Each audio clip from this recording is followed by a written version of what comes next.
வணக்கம் சிந்துஜா. வணக்கம் சதீஷ். ரொம்ப நாளைக்கு அப்புறம். ஆமாம்மா, லாங் பிரேக் இல்லையா?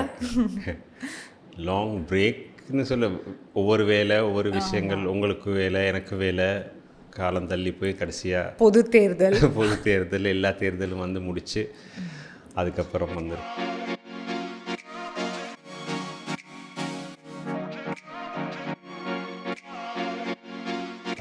நம்ம பேசி வச்சுருந்த ஒரு டாப்பிக்கே தான். அதாவது பொதுவாக பார்த்துக்கிட்டால் இப்போ இந்த நம்ம நாட்டோட ஜென்ரலாகவே ஸ்ரீலங்கான்னு மட்டும் எடுத்துக்கிட்டாலும் கூட, இல்லாட்டி குளோபலாக எடுத்துக்கிட்டாலுமே கூட, டிவோர்ஸ் ரேட்டுங்கிறது வந்து ரொம்ப அதிகமாக போகிற ஒரு காலமாக இருக்குது.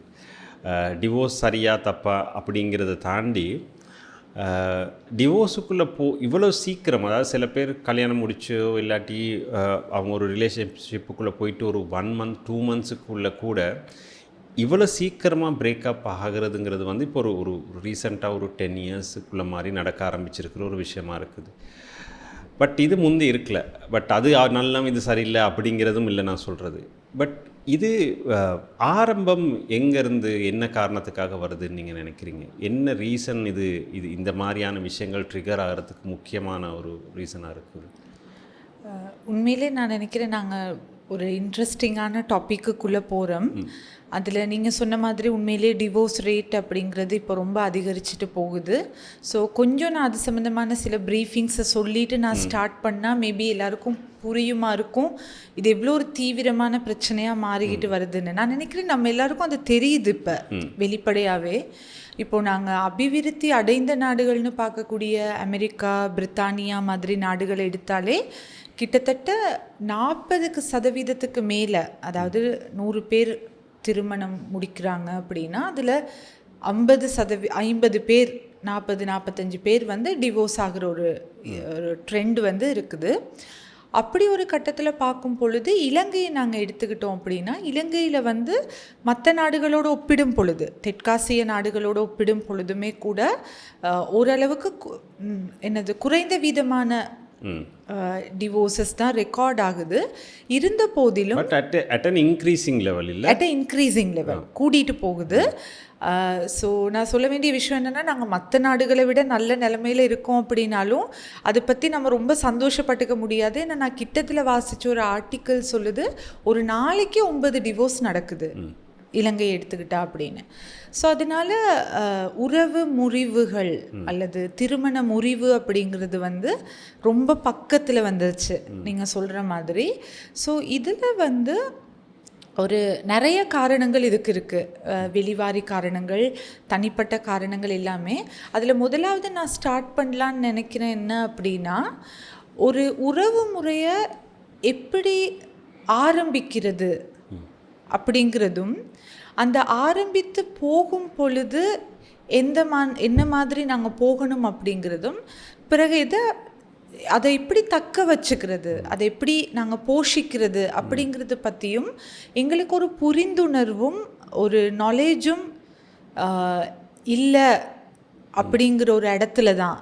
அதாவது இப்போது நிறைய பேர், இப்போ நம்ம சமூகத்தை எடுத்து பார்த்தா நீங்கள் முதல்ல சொல்கிறீங்க அந்த நல்லது கெட்டது, அதை நாங்கள் ரொம்ப ஒரு முக்கியமான ஒன்று வச்சுருக்குறோம் இல்லையா? எதை எடுத்தாலும் உதாரணமாக காதல் திருமணங்கள் நல்லதா கெட்டதா, அது நல்லதுன்னு சொல்ல 4 பேர் இருப்பாங்க, அதை கெட்டதுன்னு சொல்ல 40 பேர் இருப்பாங்க. திருமணத்துக்கு முன் ஒரு உறவில் ஒருத்தர் இருக்கிறாங்க அப்படின்னா அது நல்லதா கெட்டதா, அது நல்லதுன்னு சொல்ல ஒரு 4 பேர் இருப்பாங்க, கெட்டதுன்னு சொல்ல ஒரு 4 பேர் இருப்பாங்க.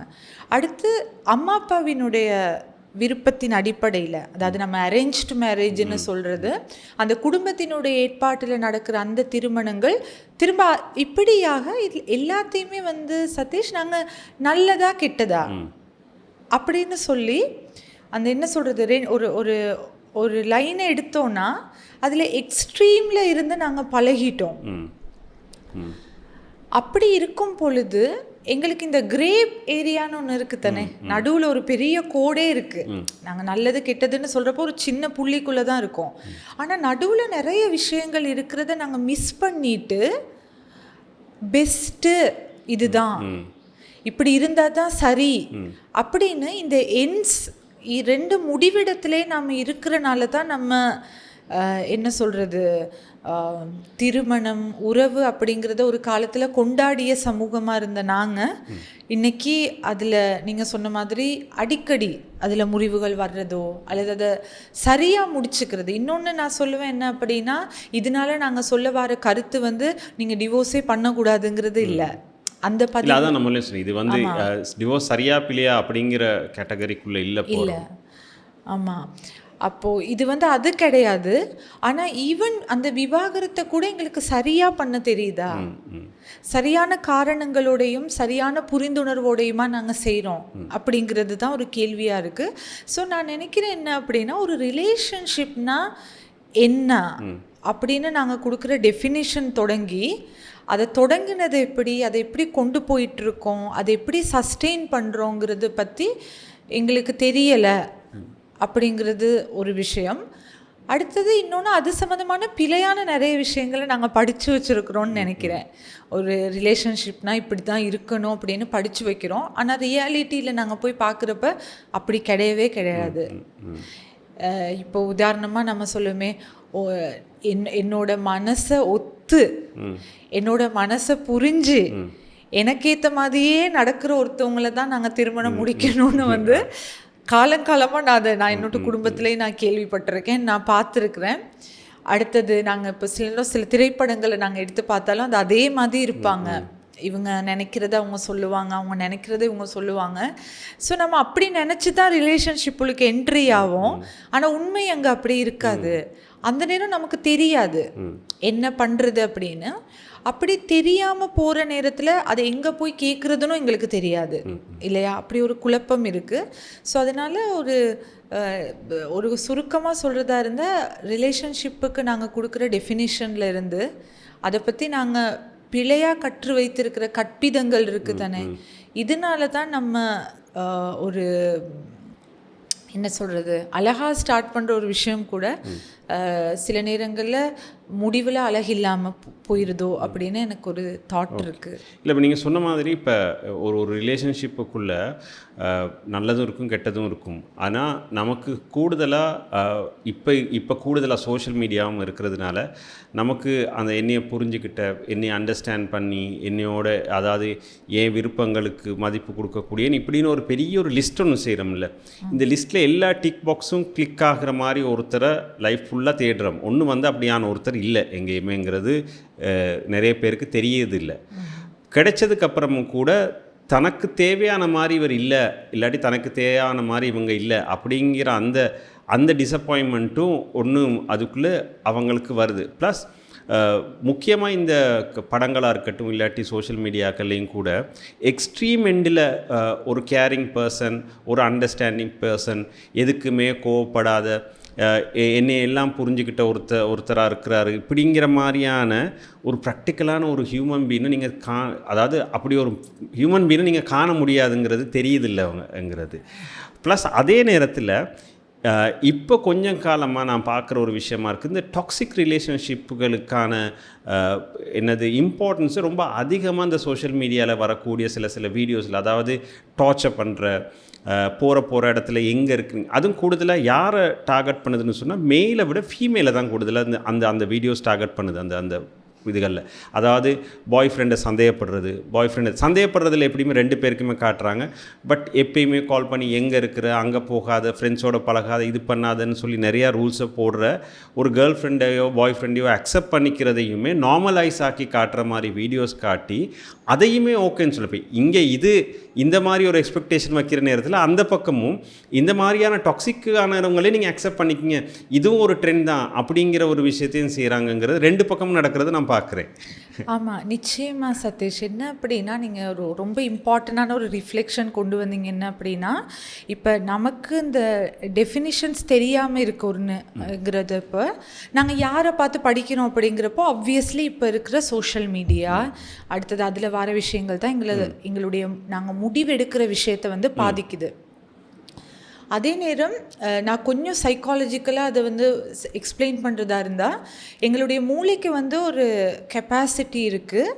நாங்கள் அதிகமாக பார்க்குற விஷயங்களை வைத்து ஒரு புரோட்டோடைப்பை, ஒரு பிரதி உருவத்தை அது உருவாக்கும். நல்ல கணவன்னா இவங்க தான், நல்ல காதலன்னா இவங்க தான், நல்ல மனைவினா இப்படி தான் இருப்பாங்க, அடுத்தது நல்ல ஒரு காதலினா இப்படி தான் இருப்பாங்க அப்படின்னு. அதில் நீங்கள் சொன்ன மாதிரி இந்த டெஃபினிஷன்ஸை வந்து அந்த சோஷியல் மீடியாவில் வர சில ரிலேஷன்ஷிப் கோல்ஸாக இருக்கலாம், அல்லது சில சொல்லப்படுற விஷயங்கள் தான் வந்து இப்போ எங்களுக்கு தீர்மானிக்குது.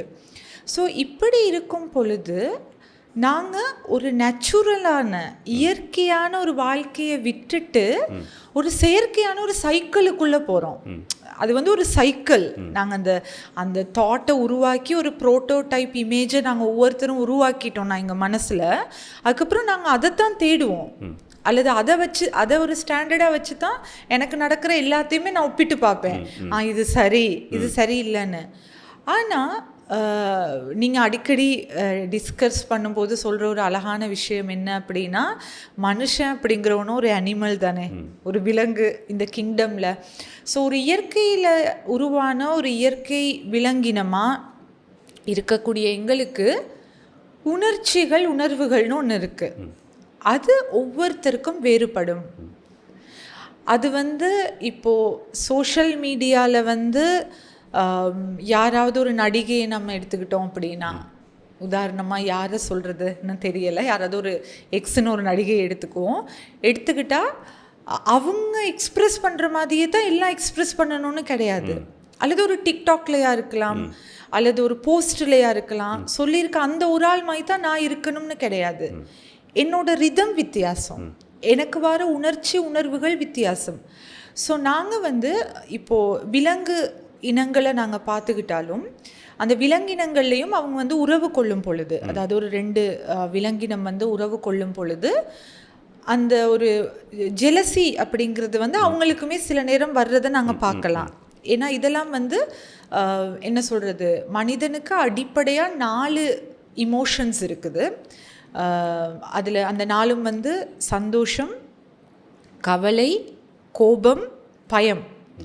இந்த 4 உணர்ச்சியும் கலந்து நிறைய விதமான உணர்ச்சிகளை எங்களுடைய வாழ்க்கையில் தோற்றுவிக்கும்.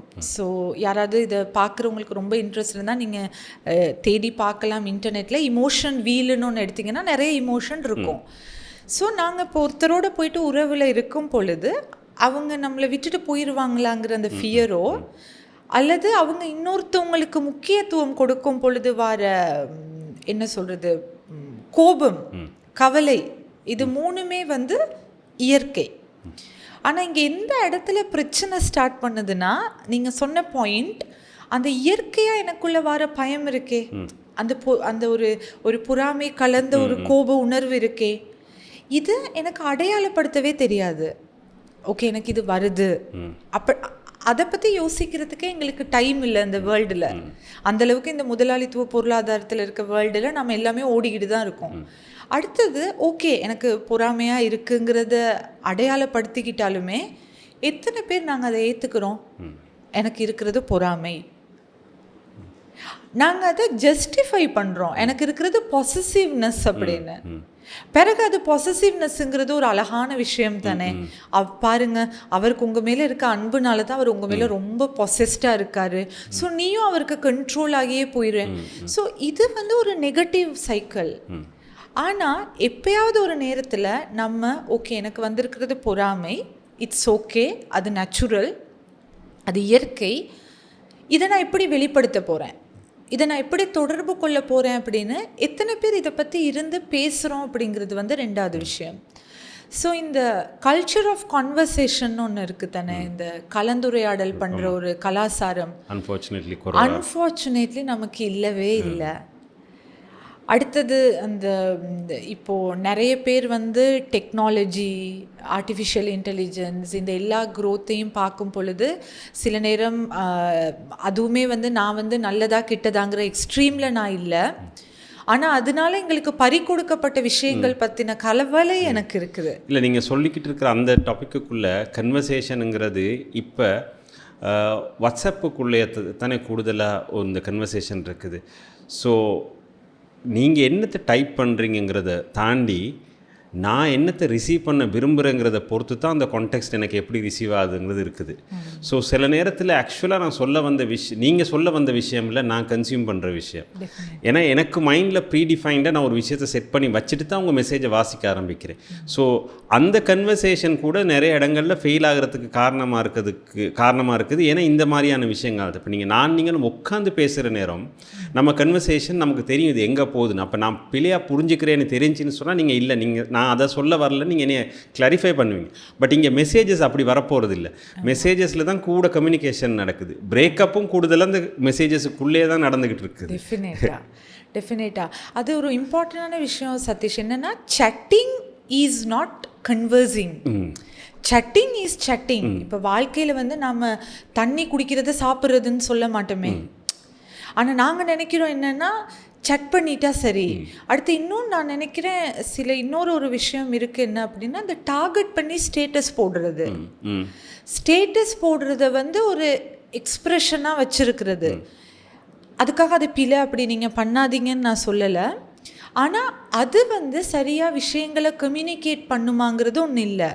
ஸோ நாங்கள் ஒரு அடிப்படை இயற்கையில் வந்த ஒரு விலங்கினமா, ஒரு உயிரினமா கதைக்கணும், பார்க்கணும்.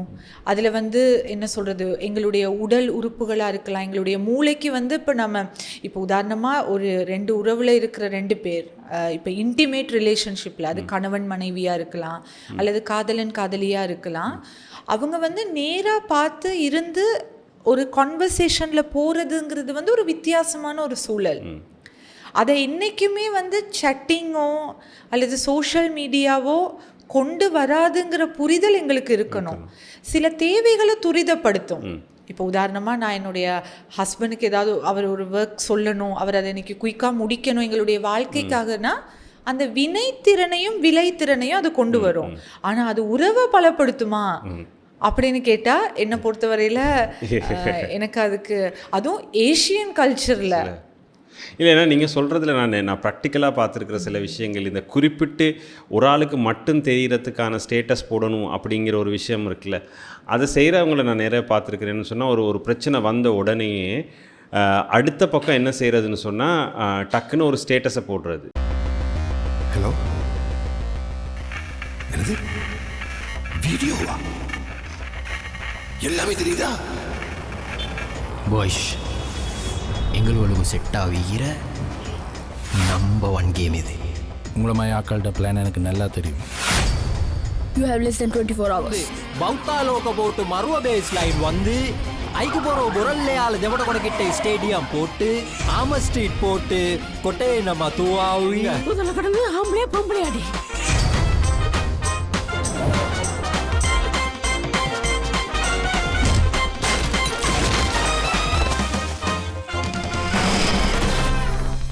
Simple but a master plan. டக்குன்னு என்ன செய்கிறதுன்னு சொன்னால் இருக்கிற எல்லா டிஜிட்டல் பிளாட்ஃபார்மில் இருந்தும் அவங்கள பிளாக் பண்ணுறது. பிளாக் பண்ணிவிட்டு வாட்ஸ்அப்பில் ஏதோ ஒரு கம்யூனிகேஷன் மோடில் மட்டும் வச்சுக்கிட்டு தனக்கு என்ன தேவையோ அந்த மெசேஜை மொத்தமாக டைப் பண்ணி அவங்களுக்கு போட்டுட்டு அதுலேயே அவங்கள பிளாக் பண்ணி விட்டுறது. ஸோ அந்த ஆப்போசிட் பார்ட்டி, அது மேலோ ஃபீமேலோ, அவங்களுக்கு எப்பயுமே உங்களுக்கு ரெஸ்பான்ஸ் பண்ணுறதுக்கான ஸ்பேஸை கொடுக்கறதும் இல்லை. அதாவது இது சட் தான், பட் இருந்தாலும் கூட அதுக்குள்ளே கூட கொடுக்காம மென்டலி அவங்கள டார்ச்சர் பண்ணுறதுல ஒரு சந்தோஷம் அனுபவிக்கிறது. இது எந்த கேட்டகரிக்குள்ளே வருது? இல்லை, அது வந்து உண்மையிலே என்ன அப்படின்னா நான் நினைக்கிறேன் இந்த சட்டிங்காக எங்களுக்கு வந்திருக்கு தானே பிளாட்ஃபார்ம்ஸ், கொஞ்சம் இதோட பர்பஸை நாங்கள் புரிஞ்சுக்கிறதே இல்லை. இப்போ உதாரணமாக நான் ஒரு கார் வாங்குறேன்னு வச்சா, அந்த கார் நான் எதுக்கு வாங்குறேன்? அந்த கார் வந்து நான் ஒரு இடத்துலேருந்து பயணம் போகிறதுக்கு தான் வாங்குறேன். அந்த காரை கொண்டு வந்து என்னோட பெட்ரூமில் என்னோட பெட்டுக்கு பக்கத்தில் நான் வச்சுட்டு நான் தூங்குவேன். நான் என்றைக்குமே கார் வந்து பார்க்கிங்கில் இருக்கும். அதே மாதிரி தான் பேனால இருந்து எல்லாமே. ஆனால் இந்த மொபைல் ஃபோன் அப்படிங்கிறது மட்டும் எங்களுடைய வாழ்க்கையில் ஒரு பெரிய ஒரு அங்கமாக மாறி சில நேரத்தில் எங்களுடைய தலையணைக்கு கீழே இருக்கிற இன்னொரு உறவாக மாறிடுச்சு. ஸோ நம்ம என்ன பண்ணுறோம் அப்படின்னா எங்களுடைய முழு உணர்வுகளையும் இதற்கூடாக கொட்டி தீக்கணும்னு பார்க்குறோம். அது ஒரு குறிப்பிட்ட அளவுக்கும் நமக்கு உதவி செய்யும். ஆனால் மனித உறவுகளை சரிப்படுத்துறதுக்கு ஒரு உயிரோட்டமாக இருக்க 2 பேர்னா அந்த 2 பேருக்கு 2 மனசு இருக்குது, அந்த 2 பேருக்கு 2 மூளை இருக்குது, அந்த 2 பேருக்கு உணர்வுகள் ஓடுற ஒரு விதம் இருக்குது. இதுக்குள்ள ஒரு தொடர்பாளரை ஏற்படுத்தணும் அப்படின்னா இது ஒரு மெஷினுக்குள்ளால எப்படி நடக்குங்கிறது தான் ஒரு கேள்வி. அடுத்தது நீங்கள் சொன்ன மாதிரி நம்ம ஒருத்தரை பார்த்து நம்ம உட்காந்து அவங்களோட பேசுகிறது அப்படிங்கிறதும் நாங்கள் ஸ்பெஷலாக ஒரு கான்ஃப்ளிக்ட் வரும்போது டே டு டே நம்ம ஹலோ எப்படி இருக்கீங்க, சாப்பிட்டீங்களா, விருப்பமாக நம்ம அன்பாக காதலோடு அனுப்புகிற கவிதைகள் எல்லாமே கூட பரவாயில்ல, ஓகே. ஏன்னா நம்ம ஹாப்பியாக இருக்கிறப்ப நம்ம மனம் இருக்கிற நிலைமை வேற. ஆனால் ஒரு கான்ஃப்ளிக்ட் வந்த உடனே அந்த கான்ஃப்ளிக்ட் ஓகே, இந்த கான்ஃப்ளிக்ட் வந்துருச்சு, நமக்குள்ள ஒரு முரண்பாடு இருக்குது, இதை நான் பேசணும், இதுக்கு நான் ஏதாவது ஒரு எஃபர்ட் எடுக்கணும்னு நாங்கள் எடுக்கிறதே இல்லை. அடுத்து அதில் இன்னொரு சூக்ஷ்மமான ஒரு விஷயம் இருக்குது. என்னன்னா ஒருத்தரை அடிக்கிறதுக்கு ஈக்குவலான ஒரு பெயின் ஒருத்தவங்களை பிளாக் பண்ணால் வரும். ஏன்னா அந்த அளவுக்கு அது நம்ம மனசில் ரெக்கார்ட் ஆகிருச்சு. இப்போ ஏன்னா சிலர் நினைப்பாங்க பிளாக் தானே பண்ணுறோம், அடுத்து சிலர் நினைப்போம் நம்ம பிளாக் பண்ணி அன்பிளாக் பண்ணி அன்ஃப்ரெண்ட் பண்ணி ஃப்ரெண்ட் பண்ணி இப்படியெல்லாம் போகும். ஆனால் இது ஒரு ஹியூமன் மைண்டில் ஒர்க் பண்ணுற விதம் ரொம்ப டிஃப்ரெண்ட். அதனால நான் நினைக்கிறேன் நமக்கு முடியுமா இருந்தால் நாங்கள் ரிலேஷன்ஷிப்போ உறவுகள்னு சொல்லும்போது அதில் எந்த நிலைமையில் இருந்தாலும் பரவாயில்ல, இப்போ ப்ரப்போஸ் பண்ணவங்களாக இருக்கலாம், இப்போ காதல் பண்ண தொடங்கினவங்களாக இருக்கலாம், அல்லது இப்போ ரொம்ப நாள் காதல் பண்ணிக்கிட்டு இருக்கவங்களாக இருக்கலாம், திருமணம் முடித்தவர்களாக இருக்கலாம், முடித்து ரொம்ப காலம் வாழ்ந்தவங்களாக இருக்கலாம். யாராக இருந்தாலும் கொஞ்சம் இந்த சோஷியல் மீடியா அப்படிங்கிறத ஒரு கொஞ்சம் தூரம் தள்ளி வச்சுட்டு நேரடியான ஒரு தொடர்பாடலுக்குள்ளே போனால், ஒரு கலந்துரையாடலுக்குள்ளே போனால் நான் நினைக்கிறேன் எங்களுக்கு இருக்கிற நிறைய பிரச்சனைகளை நாங்கள் தீர்த்துக்கலாம் அப்படிங்கிறது. இன்னொன்று நம்மளே தீர்வுகளை கண்டுபிடிக்கலாம். சில நேரம் அந்த மாதிரி நேரங்களில் என்ன அப்படின்னா நாங்கள் ஒரு ரிலேஷன்ஷிப்பை முடிக்கணும் அப்படின்னாலே கூட, ஏன்னா இப்போது நம்ம நினைக்கிறோம் நம்ம ஒரு பெரிய ஒரு கலாச்சார நம்பிக்கையில் வாரோம் தானே, ஒருத்தனுக்கு ஒருத்தி அப்படின்னு. ஸோ ப்ளீஸ் இதை கேட்டுக்கிட்டு இருக்க யாரும் தப்பாக நினச்சிட வேணாம். நான் அந்த ஒருத்தனுக்கு ஒருத்தி கன்செப்டுக்கு எதிரான ஒரு ஆளெல்லாம் கிடையாது. ஒரு சிலருக்கு அது ஒர்க் ஆகும், ஒரு சிலருக்கு அது ஒர்க் ஆகாது. ஏன் ஒரு சிலருக்கு ஒர்க் ஆகுது அப்படின்னு கேட்டிங்கன்னா அதுக்கு பல காரணங்கள் இருக்கும். ஒரு சிலருக்கு ஏன் அது ஒர்க் அவுட் ஆகலைன்னு கேட்டிங்கன்னா அதற்கு பின்னாலேயும் பல கதைகள் இருக்கும். ஸோ இந்த ஒவ்வொருத்தருக்கும் ஒவ்வொரு விதமாக ஒர்க் ஆகும் பொழுது, இப்போ உதாரணமாக நீங்கள் நம்ம யார்கிட்டையும் போய் கேட்க இயலாது உங்களுக்கு ஏன் தோசை பிடிக்காதுன்னு கேட்க இயலாது. சிலருக்கு அது பிடிக்காது. ஸோ ஒவ்வொருத்தருக்கும் ஒவ்வொரு ப்ரிஃபரன்ஸ் இருக்கும். இப்போ சில பேர் என்ன பண்ணுவாங்க அப்படின்னா ஏதாவது ஒரு உணவை சாப்பிட்டு அதனால ஒரு ஃபுட் பாய்சன் அதனால ஒரு பெரிய ட்ரோமா அந்த ட்ரோமானால சில உணவுகளை சாப்பிட மாட்டாங்க. அதனால நம்ம அந்த என்ன சொல்கிறது, நம்ம சில கன்செப்ட்ஸ்குள்ளே இருகாமல் இதுனா இப்படி தான் அப்படின்னு இல்லாமல் கொஞ்சம் தளர்வானாலே என்ன நடக்கும்னா நான் நினைக்கிறேன் சில பிரச்சனைகள் இல்லாமல் போயிடும்.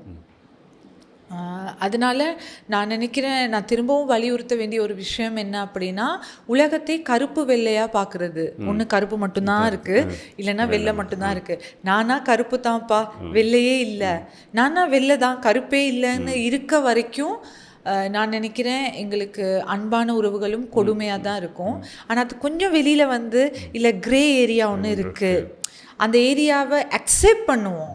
அடுத்தது இன்னொன்று எனக்கிட்ட இன்னொரு விஷயம் சொல்கிற நேரம் தான். இப்போ நீங்கள் வாரத்துக்கு கொஞ்சம் வெளியில் போன ஒரு டிஸ்கஷனில் வெளியில் இருந்தவங்க கேட்ட நேரத்தில் ஏன் இவங்க இப்படி பிஹேவ், இது அரசியல் சம்மந்தப்பட்டதாக ஒரு கேள்வி ஒன்று இருந்துச்சு, ஏன் இவங்கெல்லாம் இப்படி பிஹேவ் பண்ணுறாங்க. நான் சொன்னேன் அது சிச்சுவேஷன் பேஸ்ட். அந்த சிச்சுவேஷன் பேஸில் அரசியலாக இருந்தாலும் கூட நீங்கள் சொன்ன மாதிரி அதில் பிளாக்கும் இல்லை ஒயிட்டும் இல்லை கிரே தான் இருக்கும். அண்ட் யாராக இருந்தாலுமே அந்த சிச்சுவேஷனில் அவங்க எப்படி பிஹேவ் பண்ணி இருக்கிறாங்கங்கிறத வச்சு ஜட்ஜ் பண்ணுங்கள். பெர்மனெண்ட்டாக அவங்களுக்கு ஒரு ஸ்டாம்பை குத்தாதீங்க. ஏன்னா இந்த சிச்சுவேஷனில் கோவப்படுறவன் அந்த சிச்சுவேஷன் அவனுக்கு சாதகமாக இல்லைங்கிறனால அப்படி கோவப்பட்டிருக்கலாம்.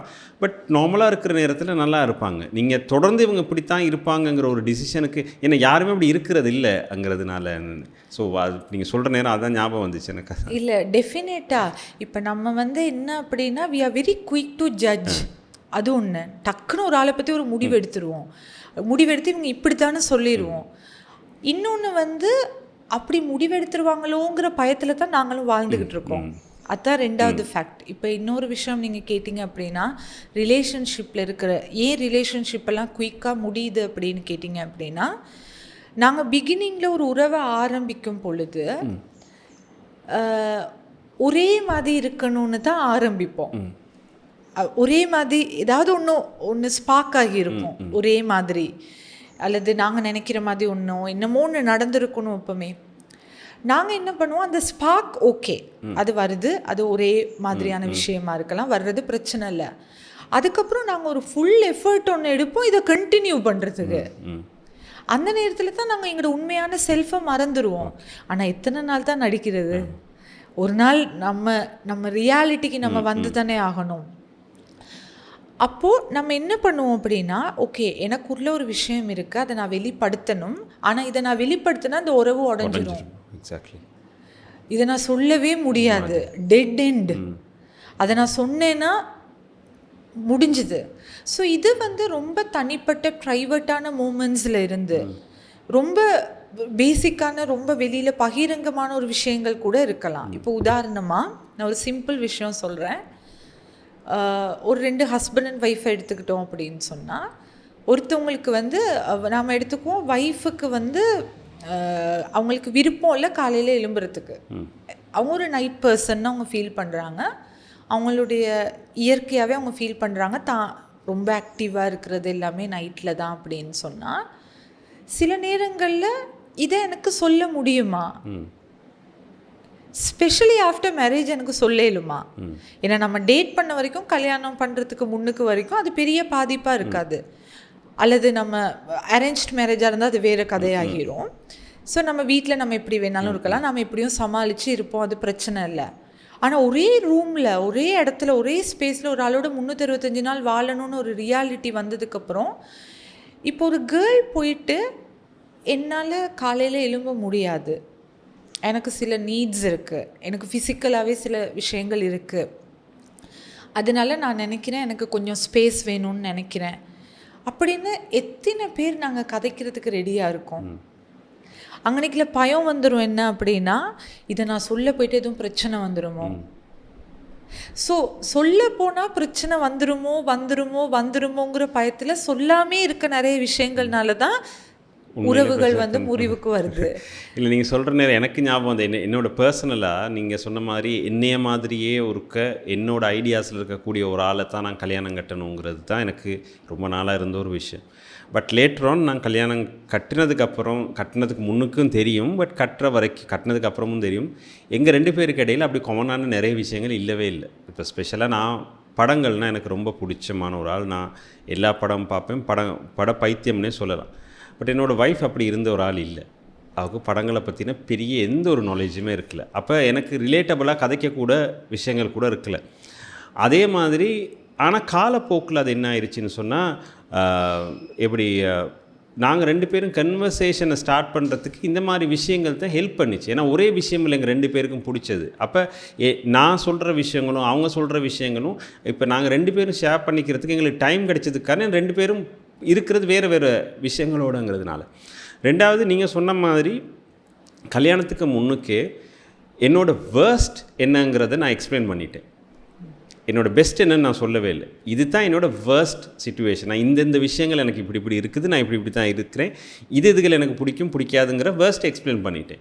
ஸோ எனக்கு கல்யாணத்துக்கு அப்புறம் மறைக்கிறதுக்கோ ஒழிக்கிறதுக்கோ எதுவுமே இருக்கலை, சொல்கிறதுக்கும் புதுசாக ஒன்றுமே இருக்கலை. ஸோ எனக்கு அதனால ஈஸியாக போயிடுச்சு. இப்போ நீங்கள் சொன்ன மாதிரி இருந்திருந்தால் எனக்கு உண்மையில் அப்படி இருக்கலாது. ஏன்னா எனக்கு உதாரணத்துக்கு என் ஃபோனுக்கு கூட நான் உங்களுக்கு சொல்லியிருக்கிறேன், என் ஃபோனுக்கு கூட நான் ஒரு பேட்டர்ன் போட்டிருக்கிறதுக்கான காரணம் ஆக்சிடெண்ட்டில் ஃபோன் பாக்கெட்டில் எதுவும், ஆனால் இந்த பேட்டர்ன் வீட்டில் இருக்க எல்லாருக்குமே தெரியும். ஏன்னா எனக்கு மறைக்கிறதுக்கு ஒன்றும் இல்லை. அப்போ என் லைஃப் ரொம்ப சிம்பிளாகிருச்சு.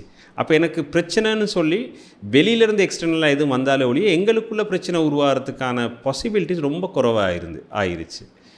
அது ஒரு வண்டர்ஃபுல்லான விஷயம். இப்போ நீங்கள் சொன்ன அந்த விஷயம் என்ன அப்படின்னா, இப்போ நாங்கள் எடுத்துக்கிட்ட ஒரு 2 பேரை, பெண்கள் பாதிக்கப்படுறாங்க, பெண்கள் திருமணத்தில் என்ன மாதிரி நடந்தது அப்படிங்கிறத பற்றி அதை டச் பண்ணாமல் நான் இப்போ காமனாக பேசுகிறதா இருந்தால், 2 பார்ட்னரில் யாராவது ஒருத்தவங்க ஸ்ட்ராங்காக இருப்பாங்க. அது பர்சனாலிட்டி ஃபேக்டர்ஸ். நான் சொல்ல மாட்டேன் எல்லா நேரத்துலையும் ஆண்கள் டாமினேஷன்னு சொல்ல மாட்டேன்.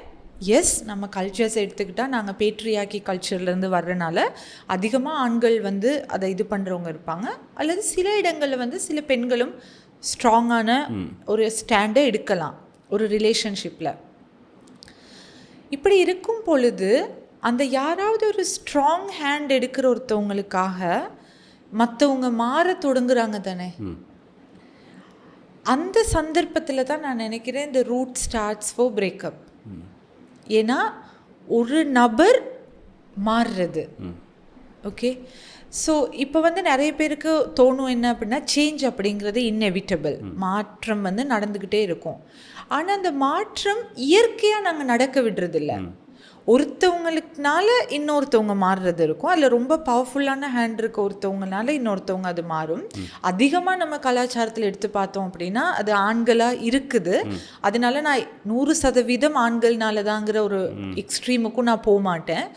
ஸோ சில நேரங்களில் வந்து யாரோ இந்த மாதிரி ஒரு பவர்ஃபுல்லான ஒரு பர்சனாலிட்டி இருக்கும் போது அவங்களுக்கு ஏற்ற மாதிரி இன்னொரு ஆள் மாற தொடங்கும் பொழுது ஒரு குறிப்பிட்ட நபர் என்ன பண்ணுறாங்க அப்படின்னா அந்த மாற தொடங்குற நபர் வந்து தன்னோட செல்ஃபை கில் பண்ணிக்கிறாங்க, தன்னுடைய சுயத்தை கொல்ல ஸ்டார்ட் பண்ணுறோம். நம்ம எனக்கு பிடிச்சது என்ன, எனக்கு என்ன வேணும், நான் என்ன பார்க்குறோம். ஸோ இதுலேயும் சதீஷ் ஒரு இம்பார்ட்டண்டான விஷயம் என்ன அப்படின்னா ஒரு இன்டிமேட் ரிலேஷன்ஷிப்னு வரும் பொழுது அது ரொம்ப டீப். என்னென்னா அதில் செக்ஷுவல் டு லைஃப் டோட்டலாக எல்லாமே வந்து நம்ம சேர்ந்து பில்ட் பண்ண போகிறது அந்த யாரோ ஒரு நம்ம செலக்ட் பண்ண போகிற அந்த பார்ட்னரோடு தான்.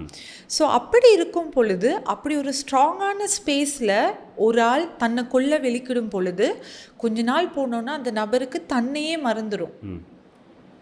ஸோ நம்ம உதாரணமாக எடுத்து பார்த்தா எனக்கு ஒரு அனுபவம் இருக்குது நிறைய நேரங்களில். என்ன அப்படின்னு பார்த்தீங்க அப்படின்னா நான் சில உளவியல் ரீதியான வேலைகள் செய்யும் போது நிறைய அம்மாமார் வந்து வருவாங்க. என்ன அப்படின்னா கை வலிக்குது, கால் வலிக்குது, தலை வலிக்குது அப்படின்னு ஒரு பர்டிகுலர் ஏஜுக்கு அப்புறம் வருவாங்க.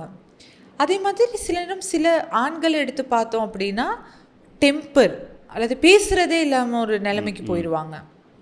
எனக்கு யாரோடையும் பேசவே பிடிக்கல அப்படிங்கிற மாதிரி போயிடுவாங்க. ஸோ இதெல்லாம் நம்ம எடுத்து கொஞ்சம் என்ன சொல்கிறது அனலைஸ் பண்ணி பார்த்தா நமக்கு விளங்கும். என்ன அப்படின்னா ஒரு உறவுக்குள்ளே வந்த உடனேயே நடிச்சிருங்கன்னு தான் நம்மளை சொல்லி அனுப்புகிறாங்க. எப்படியாவது சரியாக வாழ்ந்துருங்க, ஒரு நல்ல மனைவிங்கிற பேரை நான் வாங்கணும், ஒரு நல்ல மருமகள்ங்கிற பேரை வாங்கணும், எனக்கு என்னதான் பிரச்சனை நடந்தாலும் அதை நான் வெளியில் சொல்லாமல் எவ்வளவு தூரம் நான் கட்டி சுமக்கிறேனோ அந்த அளவுக்கு தான் நான் ஒரு நல்ல நபர் அப்படின்னு சொல்லி அகெயின் நான் நினைக்கிறேன் போன போட்காஸ்ட்லேயும் நம்ம இதை பற்றி டிஸ்கஸ் பண்ணியிருந்தோம். அந்த நல்லவர், அந்த நல்லவள், அந்த ஒரு நல்ல கேர்ள் ஃப்ரெண்டு அப்படிங்கிறத நோக்கி நாங்கள் போக தொடங்குறோம் தானே. என்னைக்கு நாங்கள் இன்னொருத்தவங்களுக்காக மாற ஸ்டார்ட் பண்ணுறோமோ அந்த மாற்றம் எனக்கு விரும்பாமல் இருக்குதோ அந்த நேரத்துலேயே நான் நினைக்கிறேன் we are lost in a relationship. இப்போ மாற ஸ்டார்ட் பண்ணுறோம் நீங்கள் சொல்கிற நேரத்தில் மாறவே கூடாது அப்படிங்கிற ஒன்று இருக்கா? என்னென்னு கேட்டால் இப்போ என்னை பொறுத்த வரைக்கும் என்னென்னா நான் யோசிக்கிறேன் என்னென்னா இப்போ இந்த பேர்ட்ஸ் வந்து ஒரு காண்டினென்ட்லேருந்து இன்னொரு காண்டினென்ட்டுக்கு ஒரு குரூப்பாக ட்ராவல் பண்ணுற நேரத்தில் அந்த ஒரு சீசனுக்கு ட்ராவல் பண்ணுற நேரம் ஏதாவது ஒரு பறவை முன்னுக்கு அந்த லீட் எடுத்து அதை கூட்டிகிட்டு போகும்.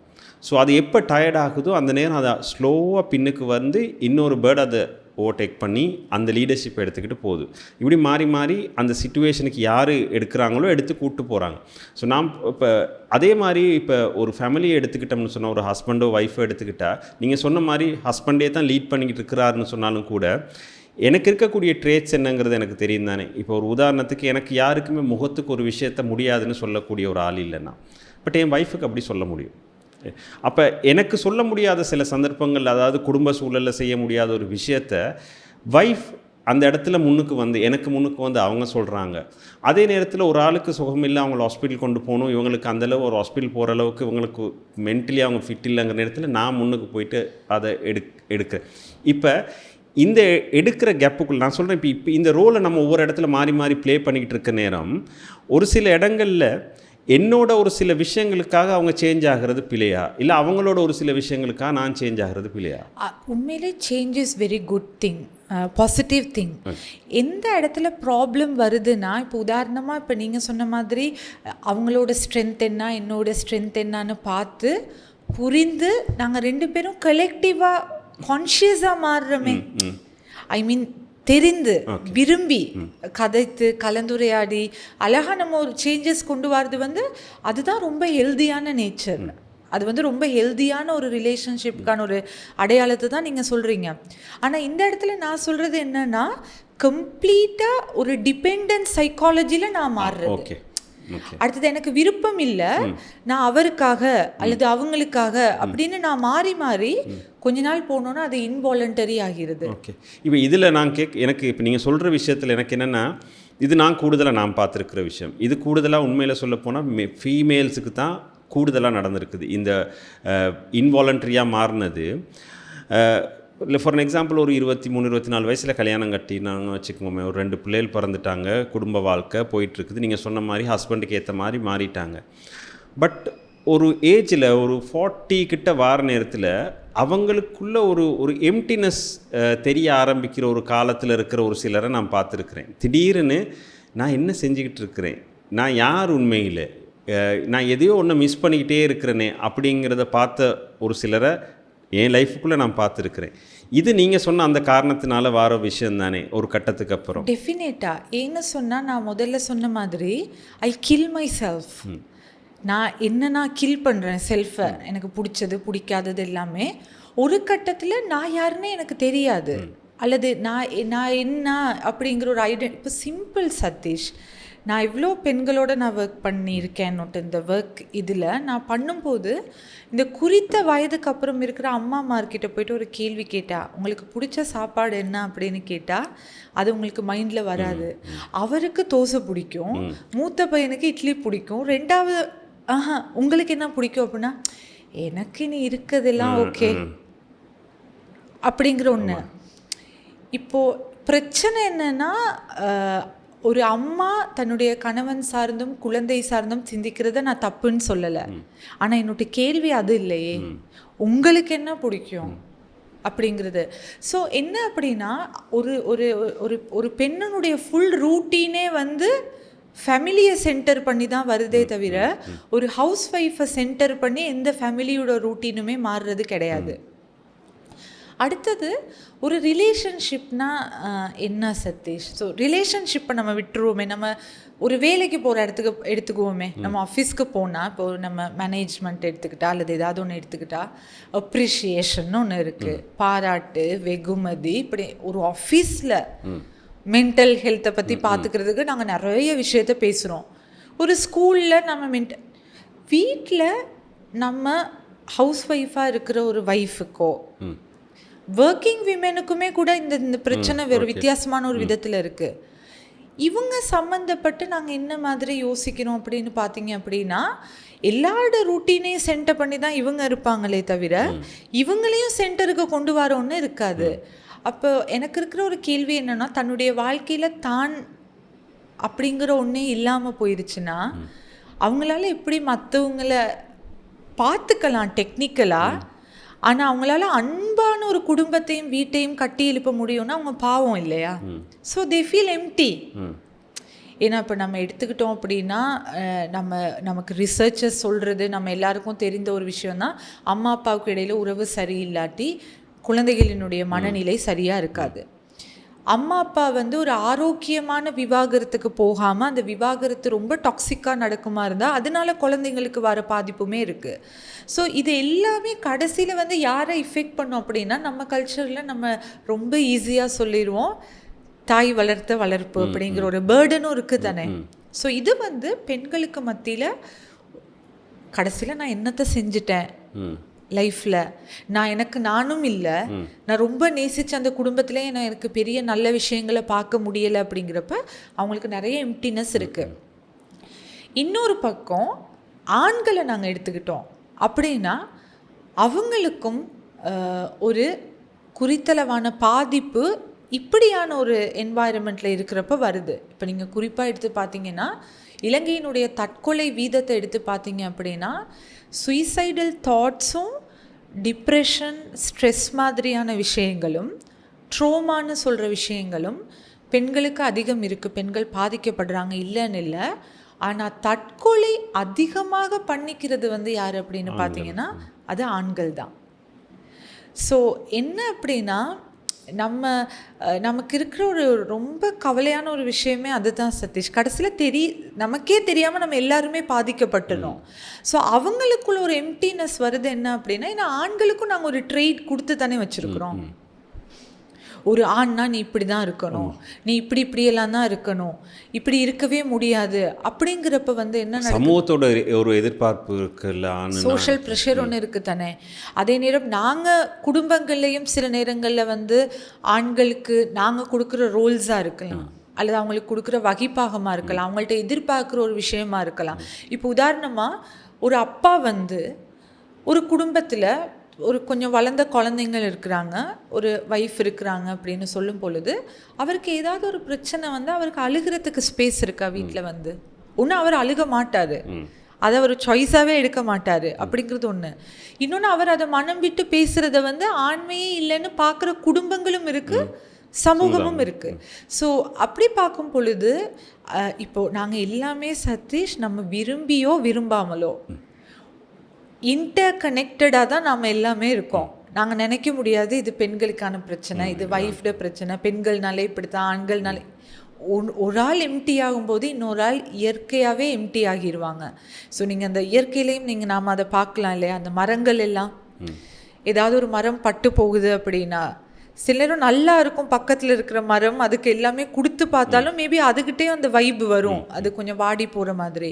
ஸோ அதனால நான் நினைக்கிறேன் நாங்கள் எல்லாமே வாலண்ட்ரியாக மற்றவங்களுக்காக நான் மாறணும், அப்போ தான் என்ன அவங்க அக்செப்ட் பண்ணுவாங்க, அப்போ தான் பிரச்சனை வராதுன்னு தொடங்குறது இன்வாலண்டரியாக நம்ம சிஸ்டத்துக்கு வந்து கடைசியில் நாங்கள் நிறைய மனப்பாதிப்பு உளப்பாதிப்புகளுக்கு போகிற மாதிரி தான் இப்போ இருக்குது. அதோட எனக்கு இன்னொரு விஷயம் என்னென்னா, அந்த ரிலேஷன்ஷிப்புகளுக்குள்ள ஸ்பெஷலி கல்யாணத்துக்கு முன்னுக்கு இருக்கக்கூடிய ரிலேஷன்ஷிப்புகளில் எஃப்ஐஆர்களாக இருக்கட்டும், இப்போ என்னோடய காலகட்டத்தை எடுத்துக்கிட்டால் ஒரு ரிலேஷன்ஷிப்பை மெயின்டைன் பண்ணுறதுங்கிறது ரொம்ப கஷ்டம் அந்த காலத்தில். அதாவது ஒரு கேர்ள் ஃப்ரெண்டுக்கு கால் பண்ணுறதா இருந்தாலோ இல்லாட்டி அவங்களோட கதைக்கிறதா இருந்தாலும் கூட ஃபோன் வசதிங்கிறது பெரிய அளவில் அந்த காலத்தில் ரொம்ப குறைவு. அதில் எல்லா வீட்லேயும் ஃபோன் இருக்காது, ஃபோன் இருந்தாலும் எடுத்தாலும் வீட்டுக்கு யார்கிட்டேருந்து கால் வந்துச்சுங்கிற சொல்லணும், லெட்டர்ஸ் வந்துச்சுன்னா யார்கிட்டருந்துன்னு சொல்லணும், வெளியில் ரோட்டில் ஒரு பொம்பளை பிள்ளையும் ஒரு ஆம்பளை பிள்ளையும் காய்ச்சிக்கிட்டு இருக்க முடியாது. இப்படி பல ரெஸ்ட்ரிக்ஷனுக்கு மத்தியில் இருந்ததுனால ரிலேஷன்ஷிப் காலத்தில் கதைக்க கிடைச்ச விஷயங்களும் இல்லாட்டி ரெண்டு பேருக்கு கம்யூனிகேட் பண்ண கிடைச்ச டைம் வந்து ரொம்ப குறைவு.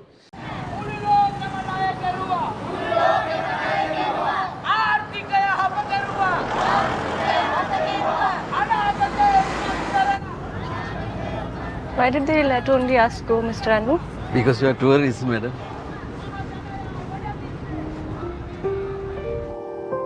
This is the place that King Ravana lived and he is also buried. One day he will wake up and save Sri Lanka.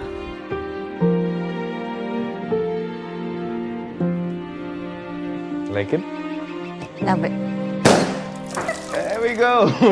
Thank you for spending 5 years of your life with me. To us.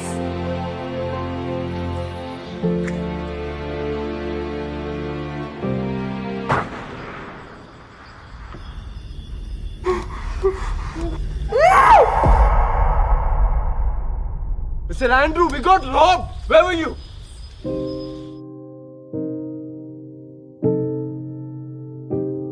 You sure it's them, Kishan?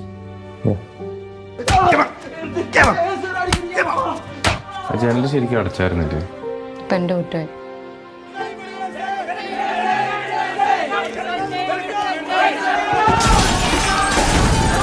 We are not safe here, sir. Don't go there, sir. They will kill you. Kill who? Kill you, me, madam, all. How can you be so happy, Amma? You want me to be unhappy? Do you think when women face problems, they cry and hope for a man to rescue them? Aren't we also responsible? How are we responsible for it? This is human life. Doesn't it have any value?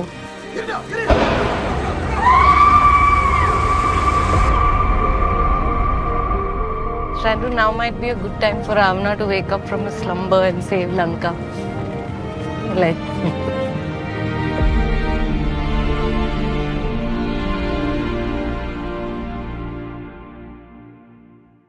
கதைக்கிறதுக்கான chance வந்து ரொம்ப குறைவு.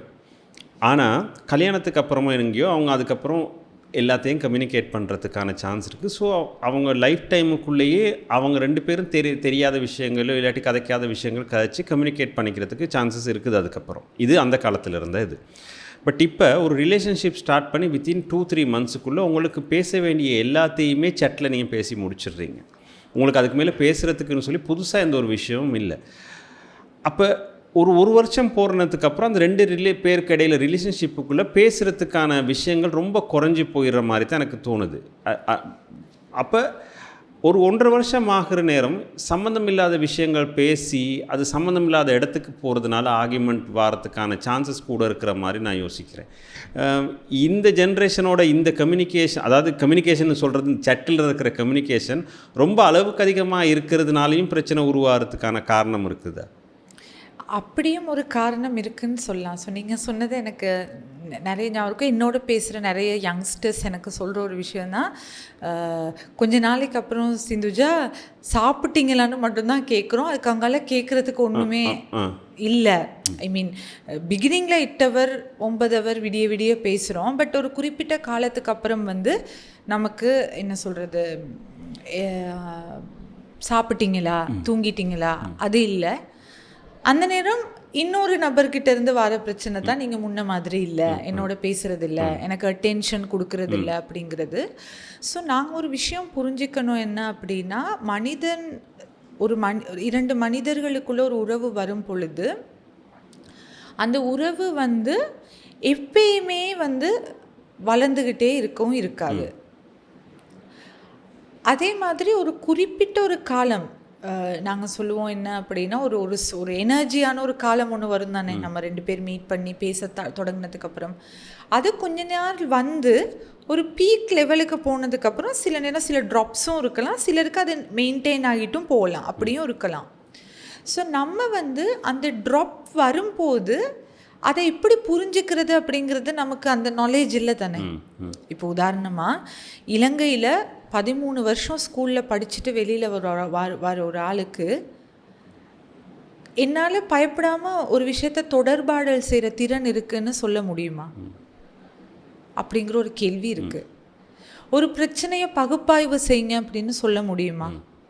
இல்லை. இப்போ உதாரணமாக ஒளித்தொகுப்பு என்றால் என்னன்னு கேட்டால் நாங்கள் ஒரு அழகான ஒரு டெஃபினிஷனை சொல்லுவோம். பச்சையும் இருக்கிற ஒரு மரத்தில் இதெல்லாம் பயன்படுத்தி ஒரு தாவரம் தனக்கே உணவுன்னு கடகடன்னு சொல்லிடுவோம்.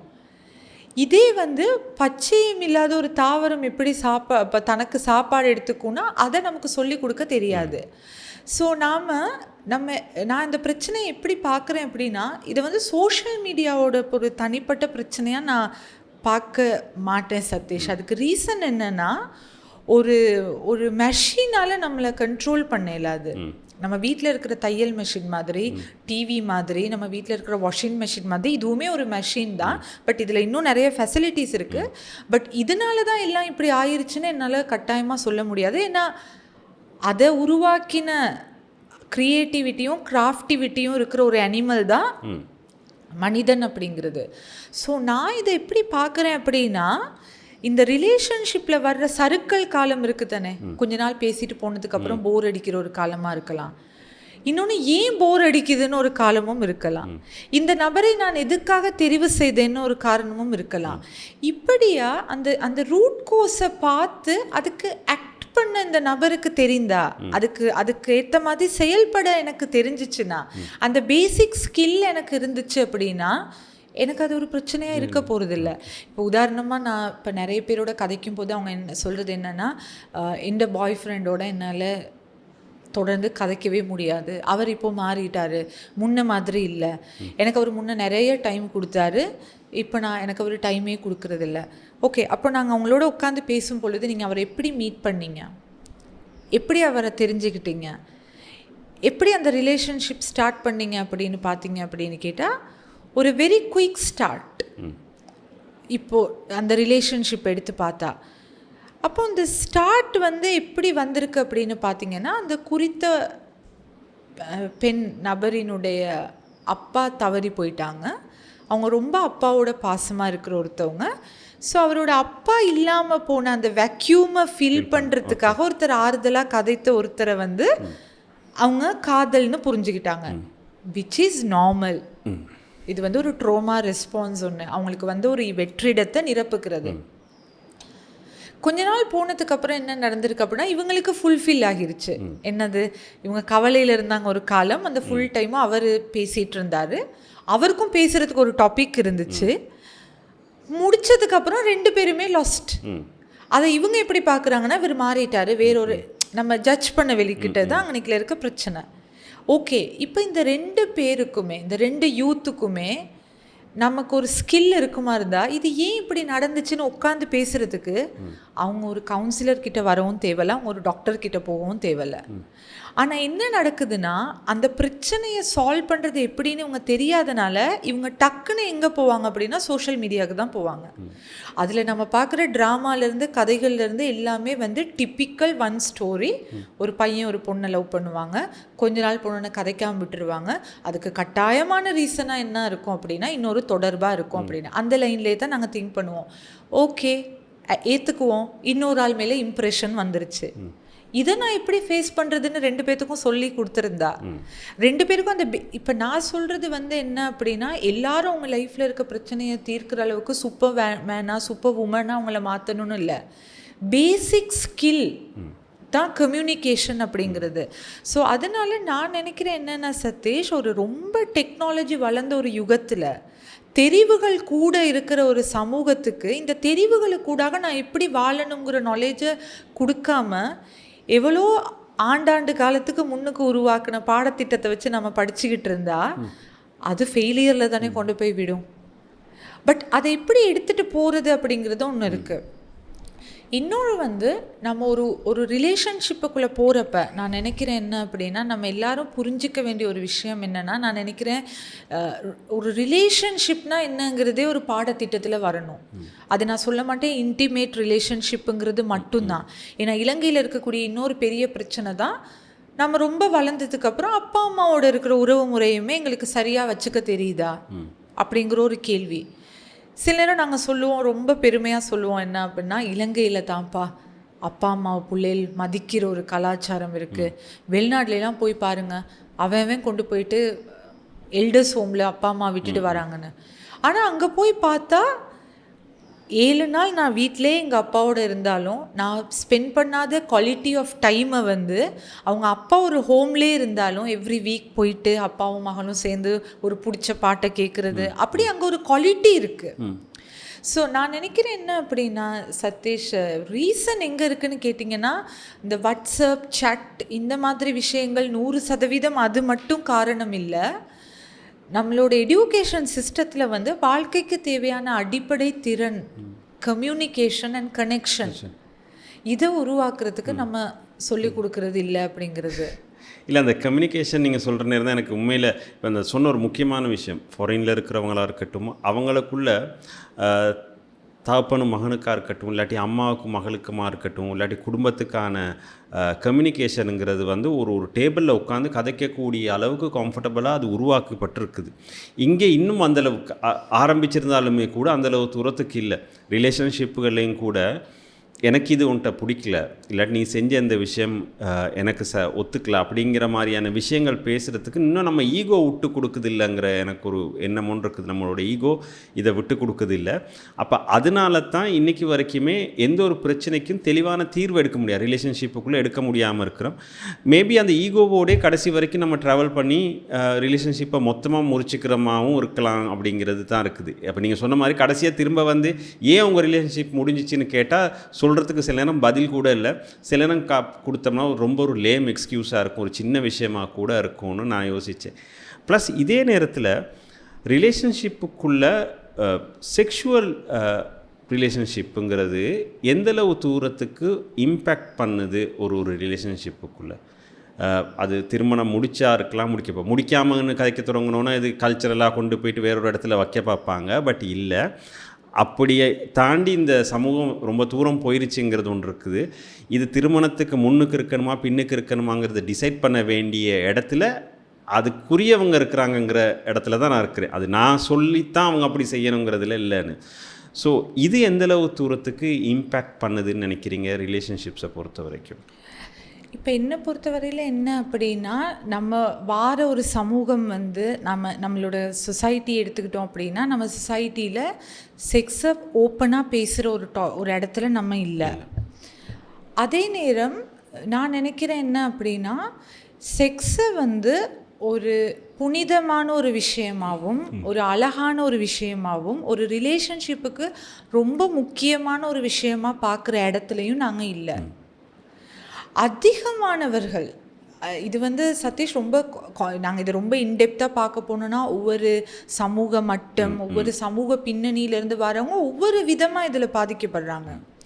ஸோ இந்த செக்ஷுவல் ரிலேஷன்ஷிப் அப்படிங்கிறத வந்து ஒரு முழுமையாக ஒரு அழகான ஒரு செலிப்ரேஷனாக நமக்குள்ளே எம்ப்ரேஸ் பண்ணாதனால நிறைய பாதிப்புகள் வருது. இப்போ உதாரணமாக நாங்கள் எடுத்து பார்த்தோம் அப்படின்னா, இலங்கையில் நடக்கக்கூடிய அதிகமான விவாகரத்துகளில் என்கிட்ட இப்போது பர்டிகுலராக ஸ்டாட்டிஸ்டிக் இல்லை, ஆனால் அதிகமான நேரங்களில் நாங்கள் பார்க்கக்கூடிய மாதிரி இருக்கும் எங்களோட லைஃப்பில், ஒரு நபருக்கு இன்னொரு நபர் மேலே பாலியல் ஈடுபாடு எக்ஸ்மேரிட்டல் அஃபேர் வாரது வந்து ஒரு காரணமாக இருக்குது, ஒரு பிரதானமான காரணமாக இருக்குது. அதிகமாக ஆண்களுக்கு அந்த மாதிரியான ஒரு பேட்டர்ன் இருக்குது. அதுக்காக பெண்களுக்கு இல்லை அப்படின்னு கிடையாது, பெண்களும் அந்த மாதிரி எக்ஸ்மேரிட்டல் அஃபேர்ஸ் வர்ற ஒரு கட்டம் வந்து எங்கள்லேயும் இருக்குது. ஸோ இப்போ வந்து என்ன அப்படின்னா, இதுவும் கேட்குறெல்லாம் புரிஞ்சுக்கணும். இதை சரி தப்புன்னு ப்ரமோட் பண்ணுற இடத்துல நான் இல்லை, இதை இயற்கையாக நான் பார்க்குற ஒரு இடத்துலேருந்து பேசுகிறதா இருந்தால், இப்படி ஒன்று வந்துருச்சு அப்படின்னா, அதாவது என்னுடைய மனைவி இருக்கிறாங்க, என்னுடைய கணவன் இருக்கிறாங்க, அப்படி இருக்கும் பொழுது எனக்கு இன்னொருத்தவங்க மேலே பாலியல் எண்ணம் வருது அல்லது ஒரு ஈடுபாடு வருது அப்படின்னா, இதை ப்ரோசஸ் பண்ணுறதுக்கு முன்னால், இதை செயல்படுத்துறதுக்கு முன்னால், இது ஏன் எனக்கு வருதுங்கிற அவேர்னஸ் இருந்து அதை கதைக்கிறதுக்கு எனக்கும் என்னுடைய பார்ட்னருக்கும் இடத்தையும் அதுக்கான ஆட்டிடியூட்டையும் நம்ம சமூகத்தில் உருவாக்கி இருந்திருந்தால் இது கள்ளக்காதல்னு முடியாது, கள்ள கல்யாணம்னு முடியாது. ஏன்னா we would have openly talk. ஏன்னா நம்ம ஒரு வாழ்க்கையில் 2 பேராக இணைந்து நம்ம ஒரு வாழ்க்கை கட்டத்துக்குள்ளே போகும் பொழுது, அது ஒரு ஆண் பெண்ணாக இருக்கலாம், அதை தாண்டி அது ஒரு பெண்ணாகவும் இருக்கலாம், அது ஒரு ஆணாகவும் இருக்கலாம். யார் 2 நபர் 2 மனிதர்கள் அல்லது 2 உயிரினம் அப்படின்னு எடுத்துக்கிட்டால், நம்ம எவ்வளவு தூரம் எங்களுடைய சமூக பொறுப்பு, economic responsibility, house hold work, இதெல்லாம் வர மாதிரியே தான் இது எல்லாத்தையும் தாண்டி ரொம்ப டீப்பான இடத்துல வந்து செக்ஸ் வந்து ஒரு டிட்டர்மைனிங் ஃபேக்டாக இருக்குது. எல்லாம் சரியாக இருந்து செக்ஷுவல் ரிலேஷன்ஷிப் அப்படிங்கிறது ஆரோக்கியமானதாக, 2 நபருக்கும் மனம் உகந்ததா, மனசுக்கு கம்ஃபர்டபுளா, 2 பேருக்கும் இருக்கிற எதிர்பார்ப்புகளுக்கு ஏற்ற மாதிரி இல்லாத வரைக்கும் அந்த திருமணம் எவ்வளவு தூரம் சக்ஸஸாக இருக்கும் அப்படிங்கிறது ஒரு கேள்வி தான். ஸோ இந்த இடத்துல இதை கேட்குறவங்க ரொம்ப கவனமாக ஒரு விஷயம் புரிஞ்சுக்கங்க. அதுக்காக ஒரு பார்ட்னருக்கு என்னெல்லாம் தோணுதோ அதெல்லாம் செய்யலாம்ங்கிறதும் கிடையாது. ஸோ நம்ம இப்போ வந்து பாடி ரைட்ஸ் அப்படிங்கிறத பற்றி இப்போ பேசுகிறோம். என்னுடைய உடம்பு என்னுடைய உரிமை, அது எப்படி அது எப்படி ஒரு உறவில் ஒரு உறவில் கருதப்படணும், ஒரு உறவு நடக்கும்போது என்னுடைய உடல் சார்ந்து நான் என்னென்ன எதிர்பார்க்குறேன் அப்படிங்கிறது வந்து அது ஒரு தனிப்பட்ட உரிமை. ஸோ யாராவது ஒரு பார்ட்னர் வந்து அதை வன்முறையாக பாவிக்கிறாங்க அப்படின்னா it need to be prohibited. அது வேறு ஒரு விஷயம். அது வந்து நம்ம செக்ஷுவல் அப்யூஸ், பாலியல் வன்முறை அதுக்குள்ளே நம்ம போவோம், அதை நான் சொல்லலை. ஆனால் இதை தாண்டி நம்ம ஒவ்வொருத்தருக்கும், மனிதர்களாக பிறந்த ஒவ்வொருத்தருக்குமே வந்து செக்ஷுவல் டிசைர்னு ஒன்று இருக்கும், அது சம்மந்தமான எதிர்பார்ப்பும் ஒன்றும் இருக்கும். இன்னும் கொஞ்சம் நாங்கள் டீப்பாக பார்க்க போனோம் அப்படின்னா, இப்போது ஒரு ஒரு ஒரு 2 பேர் வந்து உடல் உறவில் அல்லது பாலியல் உறவில் பார்ட்னர்ஸ் 2 பேர் இருக்கிறாங்க அப்படின்னா அவங்களுடைய அந்த ஒரு ஒரு உச்சக்கட்ட நிலைமை அல்லது நம்ம சொல்லுவோம் இல்லையா, அவங்க ரொம்ப ஹாப்பியாக இருக்கிற மோமெண்ட் அப்படின்னு, அது அவங்க எப்படி அடையிறாங்க அப்படிங்கிறதும் தனித்தனி நபர்களுக்கு வேறுபட்டது. அது பெண்களுக்கு வேறு மாதிரி இருக்கும், ஆண்களுக்கு வேறு மாதிரி இருக்கும். ஸோ இது வந்து உயிரியல். ஸோ தயவு செய்து எல்லாம் புரிஞ்சுக்கோங்க. இதை கேட்குறப்ப உங்களுக்கு அன்கம்ஃபர்டபுளாக இருந்தால் கூட ப்ளீஸ் நீங்கள் அப்படி ஃபீல் பண்ணாதீங்க. ஏன்னா இது வந்து எனக்கு பசிக்கிறப்ப பசியை பற்றி சமிபாட்டு தொகுதியை பற்றி நம்ம பேசுகிற மாதிரி இது வந்து ஒரு பயாலஜி. என்னோட உடம்பு தானே எனக்கு இருக்கிற மெயினான டூலே, அதில் ஒரு பேசிக்கான ஒரு விஷயம். ஸோ நமக்கு ப்ராப்ளம் என்னென்னா சதீஷ், இதை பற்றி பேசவே சங்கோஜம் இல்லை. அதுலேயே முக்கியமாக இப்போ இது நம்ம ஏற்கனவே பேசியிருக்கிறோம். ஒரு மேல் தன்னோட ரிக்வயர்மெண்ட்டை வெளியில் சொல்கிறதுங்கிறது ரொம்ப ஈஸி, பட் அதுலேயும் சொல்ல முடியாமல் இருக்கிற சிச்சுவேஷன்ஸும் இருக்குது தான். பட் டெஃபினட்டாக பெரிய அளவில் பெர்சன்டேஜில் ஃபீமேல்ஸுக்கு இதை எக்ஸ்ப்ரெஸ் பண்ணக்கூடிய ஒரு சமூக கட்டமைப்பு நம்மள்கிட்ட இல்லை. அப்படி ஒரு ஹஸ்பண்ட்டை கூட ஒரு தன்னோட கணவன்கிட்ட கூட எனக்கு ரிக்வயர்மெண்ட் இருக்குது அப்படின்னு சொல்லக்கூடிய ஒரு சூழல் இன்னும் நமக்குள்ளே பெரிய அளவில் உருவாகலை. பெரிய அளவில் ஒரு கொஞ்ச அளவில் கூட இன்னும் பெருசாக உருவாகலை. அப்படியே அதையும் தாண்டி ஒரு பெண் தன்னோட கணவனுக்கிட்டேயோ இல்லாட்டி பாய் ஃப்ரெண்டாகவும் கூட இருந்தாலும் கூட தான் சொன்னாங்கன்னு சொன்னால் அவங்க எப்படி ரிசீவ் பண்ணப்படுவாங்கங்கிறதே ஒரு பெரிய ஒரு பிரச்சனையாக இருக்குது இல்லை? டெஃபினேட்டாக நாங்கள் வந்து இது வந்து ஒரு ஆப்வியஸான உண்மை. எவ்வளோ தூரம் நாங்கள் ரொம்ப வெஸ்டர்னைஸ்ட் ஆகிட்டோம். இப்போ பப்ளிக்காக வந்து ப்ரப்போஸ் பண்ணுறோம், லவ் பண்ணுறோன்னெல்லாம் எல்லாம் நடக்குது தானே. ஈவன் ரிலேஷன்ஷிப், அதாவது கல்யாணத்துக்கு முன்னுக்கு ரிலேஷன்ஷிப்பில் கூட செக்ஷுவல் ரிலேஷன்ஷிப் வச்சிருக்கிறவங்களா இருந்தாலும் கூட அவங்கள்ட்ட கூட அதை இனிஷியேட் பண்ணுறது ஃபீமேலாக இருந்தால் அங்கே கூட கட்டாயமாக ஒரு இப்போ ரொம்ப யங்ஸ்டர்ஸை நம்ம எடுத்துக்கிட்டோம் அப்படின்னா, இப்போ நம்ம சொல்லுவோம் இல்லையா, இப்போ வர ஜென்ரேஷன் வந்து ரொம்ப ஃபாஸ்ட் ஃபார்வர்டாக இருக்காங்க, அப்படி ரொம்ப அந்த காலத்து ஆக்கள் மாதிரி இல்லைன்னு எடுத்துக்கிட்டாலுமே கூட ஒரு கேர்ள் ரொமான்ஸை இனிஷியேட் பண்ணுனா அந்த பெண்ணுக்கு கொடுக்கப்படுற பேராக இருக்கலாம், அல்லது அந்த பெண்ணை பற்றி ஒரு ஆண்ட மனசில் வர தாட்ஸாக இருக்கலாம், ஆரோக்கியமானது கிடையாது. அடுத்து நீங்கள் சொன்ன மாதிரி லவ் பண்ணி மேரி பண்ணவங்களுமே எத்தனை பேர் அதை பற்றி பேசுகிறாங்க, எத்தனை பேர் நோ சொல்கிறாங்க. ஸோ நிறைய பேர் என்ன அப்படின்னா, எனக்கு இது இப்போது வேணாம் அப்படின்னாலுமே கூட அதை சொன்னால் அவர் என்ன நினச்சிக்குவார். So most of the times என்னோட இருக்கிற நிறைய சீனியர்ஸ் ஜெண்டர் சம்மந்தமாக ஒர்க் பண்ணுறவங்க என்கிட்ட சொன்ன விஷயம்தான் என்ன அப்படின்னா, இவரோட நான் உறவில் இருக்க எனக்கு இப்போது முடியலை, எனக்கு இப்போ தோணலை அப்படிங்கிறப்ப அதை சொன்னால் நீங்கள் வேறு யாரோடையும் ரிலேஷன்ஷிப்பில் இருக்கீங்களாங்கிற ஜட்ஜ்மெண்ட்டுக்கு தான் அந்த பொண்ணை வந்து நாங்கள் கொண்டு போவோம். அடுத்தது அதே மாதிரி அந்த மற்ற பக்கத்தில் பார்த்தாலும் கூட எனக்கு இந்த ரிக்வயர்மெண்ட் இருக்குன்னு ஒரு ஆண் ரொம்ப கம்ஃபர்டபுளாக சொல்லக்கூடிய ஒரு சூழலும் இருக்குதுன்னு இல்லை இருக்குதுன்னு இல்லை. அடுத்தது இன்னொன்று என்ன அப்படின்னா, வெரி பேசிக், இதை நம்ம ரொம்ப காம்ப்ளிகேட் பண்ணாமல் புரிஞ்சுக்கிறதுனா, இதை பற்றி நம்ம 2 பேரும் உட்காந்து பேசுகிறதே இல்லை. ஒரு கணவன் மனைவி, ஒரு காதலன் காதலி வந்து இது ஒரு பெரிய விஷயம் லைஃப்பில். ஏன்னா இது வந்து ஒரு உயிரியலான ஒரு விஷயம், அதனால இது பெரிய விஷயம். நமக்கு பயாலஜிக்கலாக இந்த நீட் நமக்கு இருக்குது. அதோட சில பிரச்சனைகளுக்கு ஆரம்ப புள்ளியாக இதான் இருக்குதுங்கிறது நிறைய பேருக்கு தெரிகிறது இல்லை. இதில் ஆரம்பித்த பிரச்சனை தான் வேறொரு இடத்துல வேறொரு சம்மந்தமே இல்லாத ஒரு பிரச்சனையை கொண்டு வந்து முடிக்கிறதா இருக்கும். பட் ஆரம்ப புள்ளி இங்கே தான் ஆரம்பிச்சிருக்குது. ஏன்னா செக்ஷுவல் ஃப்ரஸ்ட்ரேஷன் ஒன்று இருக்குது, அது ரொம்ப பெரிய ஒரு ப்ராப்ளம் நிறைய பேருக்கு. நிறைய பேர் அதுதானே ஐடென்டிஃபை பண்ணுறதில்ல, ஈவன் தெரிஞ்சாலும் சொல்கிறதில்ல. இப்போ உதாரணமாக வெரி சிம்பிளாக, தொடுகை அப்படிங்கிறது வந்து மனிதனுக்கு அத்தியாவசியமானது. விஞ்ஞானம் சொல்லுது, ஒரு மனிதன் ஆரோக்கியமாக வாழணும்னா ஒரு மணித்தியாலத்தில் குறைந்தது எத்தனை தடவை அந்த மனிதன் ஸ்பரிஷம் தொடுகையை உணரணும்னு இருக்குது. ஸோ தொடுகை, முத்தம், கட்டி அணைக்கிறது, இந்த மாதிரி அன்பின் வெளிப்பாடுகள் எல்லாமே வந்து எங்களுடைய மூளையில் இருக்கக்கூடிய ஆக்சிடோசின் அப்படின்னு ஒரு ஹோமோனை வந்து சுரக்க வைக்குது. ஸோ நான் ரொம்ப அன்பாக உணரணும் அப்படின்னா, நான் ரொம்ப ஆரோக்கியமாக உணரணும் அப்படின்னா அந்த ஆக்சிடோசின்கிற ஹோமோன் வந்தால் தான் எனக்கு என்ன நடக்கும்னா அது தெரியும். அப்படியா இருந்தால் ஒருத்தரை கட்டி பிடித்து அவருக்கு முத்தம் கொடுக்குறதையோ அல்லது எனக்கு இந்த நேரம் உங்களை வந்து கொஞ்சம் அணைச்சிட்டு இருக்கணும்னு சொல்கிறதோ வந்து ஒரு பேசிக் நீட், அது ஒரு பேசிக் ரைட். ஆனால் அதை நாங்கள் ஷேர் பண்ண நம்ம கம்ஃபர்டபுள் இல்லை. ஈவன் நான் திருமணம் முடித்து இருந்து இப்படி என்னோட ஹஸ்பண்ட் யார் அப்படின்னு உலகத்தில் எல்லாருக்கும் தெரிஞ்சாலுமே கூட எனக்கும் அவருக்கும் வெளியில் போகிறப்ப கையை பிடிச்சிட்டு போக இயலாது. என்ன நினைப்பாங்க நம்மளை பற்றி, ரொம்ப ஒரு கூடாத கப்பலாக நினைப்பாங்க. ஆனால் இது இவ்வளோ ஒரு ஆரோக்கியமான விஷயம் 2 பேருக்கு நடுவில். அப்படி பகிர்ந்துட்டு இருக்கும் பொழுது, அப்படி பகிர்ந்து வாழும் பொழுது, ஐ மீன் எல்லா விஷயத்தையும் ஷேர் பண்ணி ஓப்பனாக டிஸ்கஸ் பண்ணி எந்த விதமான ஒரு நடிப்பும் இல்லாமல் நம்ம வாழ தொடங்கிட்டோம் அப்படின்னா, நான் நினைக்கிறேன் நமக்கு வர நிறைய இந்த எக்ஸ்மேரிட்டல் ரிலேஷன்ஷிப்னு வர நிறைய பிரச்சனை வந்து நம்ம சமூகத்தில் இல்லாமல் போயிடும். ஏன்னா அதுக்கான நீடு இருக்காது.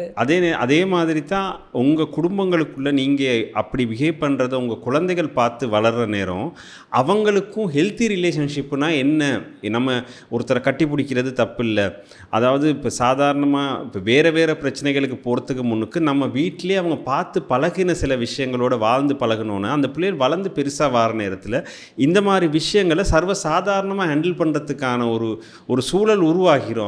அவங்களுக்கே ஒழிச்சு ஒரு தாயும் தகப்பனும் கட்டி பிடிக்கிறது முத்தம் கொடுக்கறதையும் பிள்ளைகளுக்கு ஒழிச்சு தான் செய்யணுங்கிற ஒரு சூழலை உருவாக்கி வச்சுருக்கிறோம் நம்ம சமூகத்துக்குள்ளே. அது ஒரு தப்பான விஷயமாகவே என்றைக்குமே மறைச்சி வச்சுருக்கிறோம். அது தப்பு இல்லைங்கிறத முதல்ல அவங்க புரிஞ்சுக்கணும். அதுக்கப்புறம் அதை பிள்ளைகளும் புரிஞ்சிக்கிற அளவுக்கு அவங்க நடந்துக்கிட்டாங்கன்னு சொன்னால் நினைக்கிறேன் வளர்ந்து வந்ததுக்கப்புறம் அந்த பிள்ளைகளும் அதை நார்மலாக எடுத்துக்க ஆரம்பிச்சிரும்னு. டெஃபினட்டாக என்ன நான் நினைக்கிறேன் சதீஷ், என்னென்னா கண்ணியமாக நடந்துக்கிறதுங்கிறதையும் காதலோடு இருக்குது அப்படிங்கிறதையும் நாங்கள் மிக்ஸ் பண்ணிக்கிட்டோம். நான் சொல்லலை பேரண்ட்ஸ் வந்து கண்ணியத்தை இழக்கணும் அப்படின்னு, அது ஒரு ரொம்ப இம்பார்ட்டண்டான விஷயம், ரெஸ்பெக்ட் அப்படின்னு. ஆனால் காதலோடு எப்படி இருக்கணும் அப்படிங்கிறது அழகான விஷயம். அடுத்து நம்ம நினைக்கிறோம் என்னென்னா, ரொம்ப இந்த ஜென் ஜி அவங்களுக்கு இருக்கிற ஒரு பெரிய அவங்களோட நம்ம இதை கொஞ்சம் ரிலேட் பண்ணி பார்த்தோன்னா, இதெல்லாம் மறைச்சிட்டு அவங்களுக்கு தெரியாதுன்னு கிடையாது. ஏன்னா இப்போது டெக்னாலஜி அவங்க கையில் இருக்குது. அப்போது மிலேனியல்ஸ், ஐ மீன் இப்போது ரீசெண்டாக பிறந்துக்கிட்டு வார இப்போது கண்டெம்பரரி நாங்கள் பேசுகிறப்ப பிறக்கிற குழந்தைங்களை வளர்க்க போகிற பேரண்ட்ஸ் வந்து ரொம்ப ஃபார்வர்டாக இருக்கணும் இந்த விஷயத்தை பொறுத்த வரையில். ஏன்னு சொன்னால் அப்படி இல்லாட்டி இது வந்து செக்ஷுவல் எக்ஸ்ப்ளாய்டேஷனில் கொண்டு போய் விட்டுரும். இப்போ நான் ஒரே ஒரு ரிஃப்ளெக்டிவ் கொஷன் ரொம்ப பணிவாக முன்வைக்க விரும்புகிறேன். என்னென்னா, ஓகே எல்லாத்தையுமே மூடி மறைச்சி கட்டி காப்பாற்றி வந்து இன்றைக்கி நாங்கள் எங்கே வந்திருக்கிறோம்? அதிகமான வன்முறை நடக்கிற ஒரு நாடாக நாங்கள் இருக்கோம். தெற்காசிய நாடுகள் இருக்குது. அதிகமாக போன் வீடியோஸ் பார்க்குறது அல்லது அது சம்மந்தமான வலைத்தளங்களில் இருக்கிற வீடியோஸ் அந்த மாதிரியான விஷயங்கள் இருக்கிறோம். அது மட்டும் இல்லாமல் இப்போ அது சார்ந்த போதை பழக்கம், அடிமை பழக்கம், போன் அடிக்ஷன், செக்ஸ் அடிக்ஷன் மாதிரி போயிட்டோம். ஆனால் இதை வந்து கண்ணியம் இழக்காமல் காதலோடு பார்த்து இதை நம்ம ஒரு அழகான ஒரு விஷயமாக உருவாக்குற ஒரு கம்யூனிட்டியாக நாங்கள் வருவோமா இருந்தால், நான் நினைக்கிறேன் நம்ம நாட்டில் வந்து நிறைய உளவியலாளர்கள், வைத்தியர்கள், அதே நேரம் வழக்கறிஞர்களுக்கு வேலையே இல்லாமல் போயிடும். பிகாஸ் எங்களோட வாழ்க்கையோட கண்ட்ரோல் எங்களோட கையில் வந்துடும். ஓகே இதுதான் எனக்கு நடக்குது அப்படின்னு. அடுத்து இன்னொரு விஷயம் நான் ஒரு முக்கியமான பாயிண்ட் இந்த இடத்துல பதிவு பண்ணணும்னு விரும்புகிறேன். இப்போ பெண்களாக இருக்கிறவங்களுக்கு நமக்கு பேசிக் வந்து இப்போ உதாரணமாக நீங்கள் இந்த இப்போது நிறைய வீடியோஸ் நிறைய ஃபில்ம்ஸ் எல்லாம் எடுத்து பார்த்தீங்கன்னா, இந்த லவ் லாங்குவேஜ், ஒவ்வொருத்தரோட லவ் லாங்குவேஜ் வந்து வித்தியாசம். காதல் அன்பை வந்து ஒவ்வொருத்தர் பகிர்ற விதமும் ஒவ்வொருத்தர் ஃபீல் பண்ணுற விஷயம் வித்தியாசம்.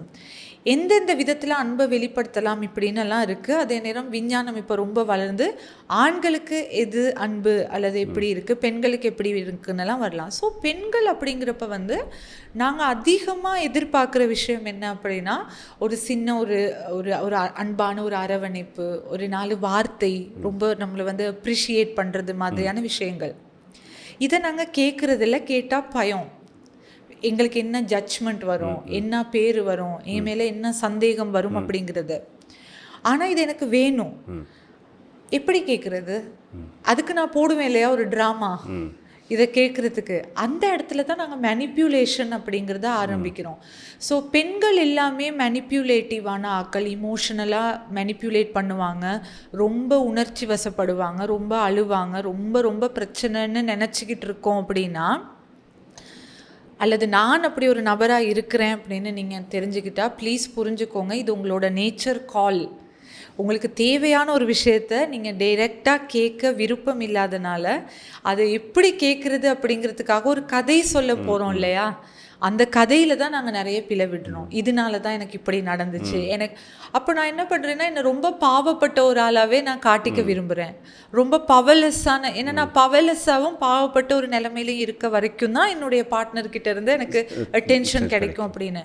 அதனால இது ஒரு 2-way process Satish. We have to start speak up. And நான் நினைக்கிறேன், அதே நேரம் இன்னொரு பக்கம் எடுத்து பார்த்தீங்கன்னா, இதை கேட்டுக்கிட்டு இருக்கிற யாராவது தமிழ் பேசும் மக்கள் யாராவது சங்கோஜமாக உணர்ந்தாங்க அப்படின்னா ப்ளீஸ் போங்க, சிற்ப சாஸ்திரம் அந்த காலத்தில் இருந்த கட்டப்பட்ட எல்லாத்தையும் பாருங்கள். தமிழ் சமூகம் மாதிரி, தமிழ் பேசுகிற சமூகம் மாதிரி நான் நினைக்கல செக்ஸ் அப்படிங்கிற விஷயத்தை செலிப்ரேட் பண்ண ஒரு சமூகம் நான் நினைக்கல. வேறு வெஸ்டர்ன் கல்ச்சர்ஸ் கூட நான் நினைக்கிறேன் அவங்க மேபி நம்மக்கிட்ட இருந்து தான் அதெல்லாம் திருடிக்கிட்டாங்களோ, ஐ மீன் திருடி அதை சரியாக பயன்படுத்துகிறாங்க, அதுதான் அந்த இடத்துல ஃபேக்ட் அப்படின்னு. பட் நம்ம சமூகத்தில் அது ரொம்ப ஆரோக்கியமாக இருந்திருக்குது. அதை நாங்கள் இப்போ ஒரு பாக்ஸில் கட்டி பெட்டியில் போட்டு அடைச்சி வச்சுருக்கோம். ஆனால் அது பிளாக் மார்க்கெட்டில் இப்போ அவைலபிளாக இருக்குது. அதனால நிறைய பிரச்சனை வருது. ஸோ நீங்கள் சமூகத்தில் நடக்கிற எல்லா நெகட்டிவான விஷயங்களையும் தீர்க்கணும் அப்படின்னா நான் நினைக்கிறேன் எல்லாரும் போயிட்டு நியாயம் பேச தேவையில்லை. நாங்கள் மூடி வச்சுருக்க விஷயங்களை கண்ணியமாக தொடங்க. ஐ மீன் நான் நீங்கள் ஓப்பன் கல்ச்சராக வரணும் அப்படின்னு we are not here to talk western culture or westernization. நம்மளோட ஒரிஜினுக்கு போவோம், நம்மளுடைய மூத்த குடிகள் எப்படி இருந்தாங்க. ஸோ எனக்கு அம்மா ஒரு விஷயம் அடிக்கடி சொல்லுவாங்க, என்ன அப்படின்னா, ஐ மீன் அவங்க அடிக்கடி சொல்லுவாங்க, அவங்க ஊரில் பால் கொடுக்குறது அந்த காலத்தில் சில நேரம் சில அம்மாமாருக்கு அவங்களுக்கு ஃபீட் பண்ண முடியாது அவங்களுடைய பாடினால். அதனால் இன்னொரு அம்மாவுக்கு குழந்த பிறந்திருந்தால் அந்த அம்மாவுக்கு பால் சுரக்குமா இருந்தால் அவங்க பால் கொடுப்பாங்க. அப்படி ஒரு ஓப்பன் கல்ச்சர் அந்த நேரம் இருந்துச்சு அப்படின்னு சொல்லிட்டு. ஆனால் அது அந்த மாதிரி நிறைய விஷயங்கள். ஸோ பழமைன்னு நான் சொல்கிறது இப்போ நிறைய பேர் நம்மளை கட்டி போடுறதுக்கு நானே எங்கள் பெரிய மாட்ட பால் குடிச்சு வளர்ந்தவங்க தான். ஸோ இந்த இடத்துல நான் திரும்பவும் சொல்கிறேன், இந்த பழமைன்னு சொல்லி நான் சொல்கிறது நம்மளை கட்டி போடுறதுக்கு காரணம் கற்பிக்கிற பழமை இல்லை, எங்களுடைய மூத்த குடிகளினுடைய வாழ்க்கை, கரப்டாக முன்னுக்கு இருந்த வாழ்க்கை. ஸோ அது ஒரு ஓப்பன் கல்ச்சர், அது ரொம்ப ஓப்பனான ஒரு விஷயம். ஸோ எங்களுக்கு நான் நினைக்கிறேன், நான் நிறைய நேரம் நேட்டிவ் கம்யூனிட்டிஸை தான் நான் அதிகமாக இன்ஸ்பிரேஷனாக எடுத்துக்கிறது. அது செவ்விந்தியர்களாக இருக்கலாம் அல்லது ஆப்பிரிக்க இனத்தவர்களாக இருக்கலாம். ஸோ யாரெல்லாம் காட்டு மிராண்டிகள்னு சொல்கிறாங்களோ அவங்கள தான் நான் நம்புகிறேன் ரொம்ப பெரியவாங்க அப்படின்னு சொல்லி. ஸோ அந்த கல்ச்சர்ஸ்ல எல்லாம் நீங்கள் போய் பார்த்தீங்கன்னா அங்கே ரேப் அப்படிங்கிறது ஒன்று இருக்கலை, ரேப் ரேட் இருக்கலை, டிவோர்ஸ் ரேட் இருக்கலை. அங்கே பெண்களை பாதுகாக்கிறதுக்காக சிறப்பான விஷயங்கள் இருக்கலை. ரொம்ப இயற்கையாக வாழ்ந்தாங்க, எல்லாமே ஆரோக்கியமாக வாழ்ந்தாங்க. அந்த மாதிரி கண்ணியமாக ஒருத்தவங்களால் வாழ முடியுமா அப்படின்னு நாங்கள் அந்த கதைகளெல்லாம் கேட்டோம் அப்படின்னா அது நம்மளால் முடியாது. இத்தனை கோர்ட்ஸ், இத்தனை போலீஸ், இவ்வளோ ப்ரொஃபஷன்ஸ் சுற்றி இருந்து உலகத்தோட தர்மத்தை காப்பாற்றுறதுக்கு நிறைய நிறுவனங்கள் உருவாகி சர்வதேச சட்டங்கள் உருவாகி இருந்தாலும் இன்றைக்கி பலஸ்தீன் போன்ற நாடுகளில் எங்களை மாதிரியான பெண்கள், குழந்தைகள் கற்பழிக்கப்படும் பொழுது அதை பார்த்துக்கிட்டு இருக்கவங்கள தான் நாங்கள் இருக்கோம். அதனால் ப்ளீஸ், நீங்கள் சொல்கிற பெஸ்ட்டு எதுவுமே பெஸ்ட்டு கிடையாது. பெஸ்ட் எங்கள் ரூட்ஸில் இருக்குது. அதனால் நம்ம ரூட்ஸை தேடி போனோன்னா நான் நினைக்கிறேன் ஒரு ரிலேஷன்ஷிப் எவ்வளவு அழகானது அப்படிங்கிறத நாங்கள் புரிஞ்சுட்டு, காதலை எவ்வளவு அழகாக பண்ணலாம் அப்படிங்கிறதையும் புரிஞ்சுட்டு, செக்ஸ் அப்படிங்கிறது ஒரு ஆர்ட் அப்படிங்கிறதையும் புரிஞ்சுக்கிட்டு, அது ஒரு வீடியோவில் பார்க்கக்கூடிய ஒரு விஷயம் கிடையாது. ரொம்ப உணர்வுபூர்வமாக நம்ம வீட்டிலையே நம்ம அதை ஒரு புனிதமான ஒரு விஷயமாக அங்கமாக மாற்றலாம் அப்படிங்கிறது நமக்கு தெரிய வரும். அப்படி வர்ற நேரத்தில் நான் நினைக்கிறேன் நமக்கு மேனிப்புலேட்டிவ் எண்ட்ஸ் ஆஃப் ரிலேஷன்ஷிப்ஸ் இருக்காது, ட்ரோமா இருக்காது. மேபி அப்படியெல்லாம் வந்ததுக்கு அப்புறமும் ரிலேஷன்ஷிப்பை முடிச்சுக்கிறவங்களாம் நம்ம இருப்போம். ஆனால் அந்த இடத்துலையும் நாங்கள் அழகானவங்களாம் முடிச்சுக்குவோம். ஸோ நான் எப்பயுமே நம்புறது என்னுடைய வாழ்க்கையில் வந்து காதலை தொடங்குறப்ப நாங்கள் எவ்வளவு அழகாக இருந்தோமோ ஒரு உறவை முடிக்கும் பொழுதும் அவ்வளவு அழகாக முடிக்கிற அளவுக்கு நம்ம விவேகமானவங்களாக இருந்தோம்னா. ஏன்னா இப்போ நிறைய பேர் நம்ம லாயர்ஸோடையெல்லாம் பேசும்போது கேட்டால் சொல்லுவாங்க, முதல்ல அந்த இன்னொரு நபரை ஏசுறதை தான் செய்வாங்க அப்படின்னு. ஐ மீன் அந்த என்னோட இருந்த இன்னொரு நபரை. ஸோ நான் நினைக்கிறேன் என்னுடைய வாழ்க்கை அனுபவத்துலேயுமே நான் நினைக்கிறேன் என்னுடைய கடந்த காலம் என்னுடைய உறவு அப்படிங்கிறது பற்றி சொல்கிறதா இருந்தால் அது எல்லாத்தினுடைய முடிவுகளுமே வந்து என்ன சொல்கிறது, அது கஷ்டமாக இருந்துச்சு அப்படிங்கிறது வேறே விஷயம். ஆனால் அதுக்கப்புறமும் சில மரியாதையான தொடர்பாடல்கள் இருக்குது. ஏன் அப்படின்னு பார்த்தோம் அப்படின்னா அந்த எண்டை வந்து நம்ம கான்ஷியஸாக ஏற்றுக்கிட்டனால அப்படிங்கிற ஒரு இது. ஸோ அதனால் நான் நினைக்கிறேன் என்ன அப்படின்னா ஸ்டார்டிங் பாயிண்ட்டே தான் டிவோர்ஸஸாக பேடு அப்படிங்கிறது இல்லை இந்த இதோட பாயிண்ட். We can end. எங்களுக்கு அது ரொம்ப ட்ராமட்டிக்காக இருந்துச்சு அப்படின்னா, இல்லாட்டி 2 பேருக்கும் இதனால எந்த ஒரு லிபரேஷனுமே இல்லை அப்படிங்கிற சந்தர்ப்பத்தில், பட் அதையும் எப்படி ரொம்ப நாகரீகமான விதத்தில் முடிக்கிறது அப்படிங்கிறது தான். ஸோ ஐ திங்க் இல்லை நீங்கள் சொன்ன மாதிரி தான். இப்போ எனக்கும் கூட பர்சனலாக என்னோடய ரிலேஷன்ஷிப்ஸ் முடிஞ்ச எந்த ஒரு ரிலேஷன்ஷிப்லேயுமே இன்றைக்கி வரைக்குமே அவங்க ஆல்மோஸ்ட் எல்லாரோடையுமே எனக்கு இன்னுமே கனெக்ஷன் இருக்குதுன்னா அவங்களோட இன்னும் நான் கதைக்கிறது இருக்குது, அந்த பழக்கம் இருக்குது. எண்ட் பண்ணின விதம் வேணும்னா ஒரு மாதிரி இருந்திருக்கலாம். பட் இருந்தாலும் கூட யாருமே இந்த இடத்துல ப்ளேம் பண்ணுறதுக்கு இப்போ இல்லை. உங்களால் தான் முடிஞ்சு, இல்லை நீ தான் நிப்பாட்டினா அப்படிங்கிற ஒரு இடத்துல இல்லை. அந்த கன்வர்சேஷன் ஒழுங்காக நடந்துருந்துச்சுன்னு சொன்னால் ரிலேஷன்ஷிப்புகளில் நான் நினைக்கல முடிக்கிறது, அதாவது ஒத்து வரலை அப்படிங்கிற நேரத்தில் நம்ம அதை நிப்பாட்டணும் அப்படிங்கிறதும் ஒன்று இருக்குங்கிறதும் ஞாபகம் வச்சுக்கணும். இப்போ எல்லா ரிலேஷன்ஷிப்புமே ஒரே மாதிரி போகுங்கிறதும் இல்லை. சில நேரங்களில் நமக்கு அந்த ரிலேஷன்ஷிப் அதுக்கு மேலே கண்டினியூ பண்ணுறதுக்கு எந்த ரீசனுமே இருக்காது. ஸோ அது ஓகே, அது நிப்பாட்டலாம் அப்படிங்கிறதோட. அண்டு நீங்கள் சொன்ன நோட்டுக்கு கடைசிக்கு முடிகிறதுக்கு வாரத்துக்கு முன்னுக்கு ஒரு சின்ன ஒரு விஷயம் மட்டும் என்ன, இது நம்ம கழிச்சிக்கிட்டு இருக்கிறதுக்கு சம்மந்தம் இல்லை. கோமாளி கிங்ஸ்னு ஒரு படம், அது வந்து சைட்டில் இருக்குது. பார்க்காதவங்க, அது ரிலீஸ் ஆகி ரொம்ப நாள் தியேட்டருக்கு வந்துட்டு இல்லாமல் அப்படியே போன படம் ஒன்று. பட் திரும்ப ஆன்லைனில் வந்திருக்குது. கிங் ரத்னம் எடுத்த ஒரு படம், இன்ட்ரெஸ்டிங்கான ஒரு படம் ஒன்று. அதாவது கொஞ்சம் ஹியூமரான படம். பார்க்க விருப்பப்பட்டவங்க யார் இருந்தாங்கன்னா பார்க்கலாம், இந்த ப்ரோக்ராம் பார்க்குறேன். ஏன்னா தமிழ் படங்கிற ஒரு காரணத்துக்காக. ஸோ எண்ட் நோட்டுக்கு வந்தோம்னா ரிலேஷன்ஷிப் எல்லாமே பர்ஃபெக்டான ஒரு ரிலேஷன்ஷிப்னு ஒன்று இல்லை. எல்லா ரிலேஷன்ஷிப்லேயும் ஏதாவது ஒன்று வரும். பிரச்சனைகள் வந்துச்சுன்னா கம்யூனிகேட் பண்ணி அதுக்கான சொல்யூஷனை கண்டுபிடிச்சி அதுக்கப்புறம் அந்த ரிலேஷன்ஷிப்பை கண்டினியூ பண்ணுறதுக்கான வழிமுறையை பாருங்கள். டிவிலேயோ சோஷியல் மீடியாலேயோ இல்லாட்டி படத்துலேயோ காட்டுறது மட்டும் அழகான ரிலேஷன்ஷிப்பாக எதுவுமே இருக்காது. ரிலேஷன்ஷிப்புக்குள்ளேயும் 1000 பிரச்சனை வரும். பட் அதை தாண்டி அந்த ரிலேஷன்ஷிப்பை கொண்டு போகிறதுக்கு தான் நமக்கு வாய், காது, கண் இதெல்லாமே இருக்குது. அதை யூஸ் பண்ணி ரிலேஷன்ஷிப்பை கண்டினியூ பண்ண பாருங்கங்கிறது தான் சொல்கிறதுக்கு இருக்குது.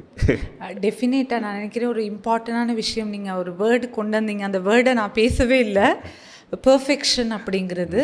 ஸோ பெர்ஃபெக்ஷன் அப்படிங்கிறது வந்து ஒரு அடைய முடியாத இலக்கு. ஆனால் அதை அடையலான்னு இந்த மார்க்கெட்டிங் வேர்ல்டு நம்மளை நம்ப வச்சு ஓட வைக்கிது, நாங்களும் ஓடுறோம். ஆனால் அப்படி ஒன்று கிடையாது. இதில் தேடுறவங்க இருந்தீங்கன்னா தேடி பாருங்கள். ஜப்பானிய கல்ச்சரில் வந்து வாபி சாபி அப்படின்னு ஒரு கான்செப்ட்ஸ் இருக்குது. அதாவது இம்பர்ஃபெக்ஷன் வந்து இவ்வளவு அழகு, அவங்களுடைய ஆர்கிடெக்சரில் கூட அவங்க யூஸ் பண்ணுவாங்க. ஸோ இம்பர்ஃபெக்ஷன் தான் நம்ம லைஃபோட ரியாலிட்டியை தவிர பர்ஃபெக்ஷன் கிடையாது. அந்த இம்பர்ஃபெக்ஷனோடு இப்படி நம்ம அதை ஒரு சிங்க்ரோனைஸ் பண்ணி, திரும்பவும் சொல்கிறேன், அட்ஜஸ்ட் பண்ணி இல்லை, சிங்க்ரோனைஸ் பண்ணி நம்ம எப்படி ஒத்திசைந்து நம்ம எப்படி வாழ்கிறோம் அப்படிங்கிறது தான். அதே மாதிரி சதீஷ் சொன்ன ஒரு பாயிண்ட் வந்து படத்தில் டெலிட்ராமாவில் காட்டுற மாதிரி வாழ்க்கை இல்லை. அங்கே பின்னுக்கு டிரெக்டர் இருக்காங்க. ஆனால் நம்ம வாழ்க்கையில் நம்ம 1 man 1 woman 1 person crew தான். So we have to take responsibility. And நாங்கள் நிறைய நான் சொல்கிறேன் என்னென்னா, ஒரு ரிலேஷன்ஷிப்பை எப்படி சஸ்டெயின் பண்ணுறது அப்படிங்கிறத படிங்க. ஐ மீன் படிக்கிறதுக்கு ஓன் லைஃப் தான். இப்போ உதாரணமாக நான் இன்றைக்கி ஷேர் பண்ண நிறைய விஷயங்களுமே கூட நான் படித்த தியரிஸ் அண்ட் ஸ்டாட்டிஸ்டிக் ஒரு பக்கம் இருந்தாலும் என்னுடைய பிழைகளில் என்னுடைய சரிகள் இது ரெண்டுலேயுமே இருந்து நான் தெரிந்தெடுத்த விஷயங்களை தான் நான் நினைக்கிறேன் நாங்கள் 2 பேருமே கதைத்தது. அதனால எல்லாருக்கும் விஷ் ஆல் தி பெஸ்ட். சக்ஸஸ்ஃபுல்லாக ரிலேஷன்ஷிப்ஸை கொண்டு போங்க. எதுவும் ப்ராப்ளம் இருக்குது அப்படின்னு ஃபீல் பண்ணுறவங்க வந்து கொஞ்சம் டைம் எடுத்து சதீஷ் சொன்ன மாதிரி நம்மளோட இன்டர்னல் ரிசோர்ஸஸை யூஸ் பண்ணி யோசித்து பாருங்கள். நிறைய விஷயங்கள் இருக்குது இப்போது, நல்ல விஷயங்களும் சோஷியல் மீடியா எல்லாத்துலேயுமே. அது தொடர்ந்து பாருங்கள். உங்களுக்கு இருக்கிற குவெஷன்ஸை வந்து நீங்கள் எப்படி எங்களோட ஷேர் பண்ணுறீங்கன்னு எனக்கு தெரியாது, எனக்கு தெரியல இது சொல்கிறது ஓகே அப்படின்னு. But if you have any thing comment பண்ணுங்கள். பிகாஸ் இது வந்து ஒரு டயலாக் தான். இதில் சொல்கிற எல்லாமே எங்களுடைய பகிர்வு தான், எதுவுமே முடிவு அப்படிங்கிறது கிடையாது. அதே மாதிரி இன்னொரு விஷயம், முடிவுன்னு யோசிக்கும் போது டிவோர்ஸ் தான் சொல்யூஷன் அப்படிங்கன்னு ஒரு எண்டும் இல்லை. எல்லாத்தையும் சகிச்சுக்கிட்டு வாழ்கிறது அப்படிங்கிறதும் எண்டு இல்லை. ஒவ்வொருத்தரோட எண்டும் வித்தியாசப்படும். அந்த எண்டை நம்ம தான் தேடி போகணும். அதனால் விஷ் ஆல் தி பெஸ்ட் நம்ம எல்லாருக்குமே.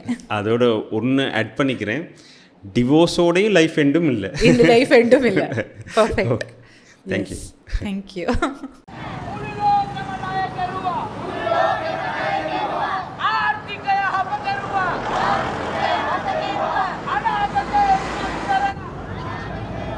Why did they let only us go, Mr. Anu? Because you are tourists, madam.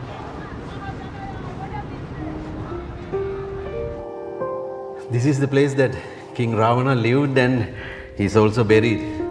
One day he will wake up and save Sri Lanka.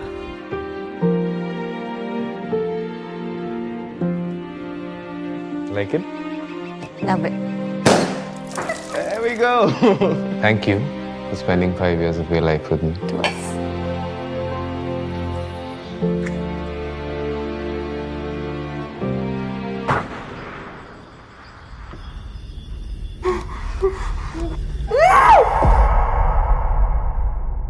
Mr. Andrew, we got robbed. Where were you?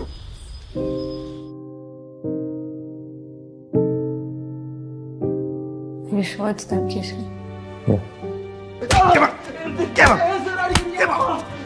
ജനൽ ശരിക്കും അടച്ചായിരുന്നില്ലേ? ഇപ്പം എൻ്റെ കുറ്റമായി.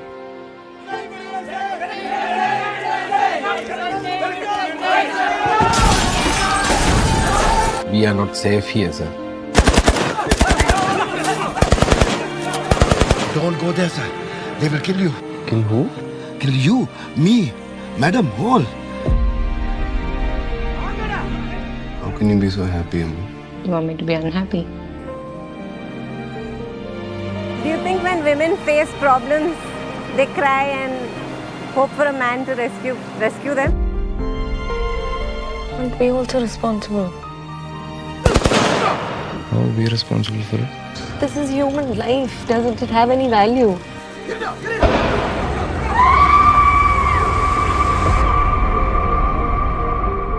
Shandu, now might be a good time for Ravana to wake up from his slumber and save Lanka. Like.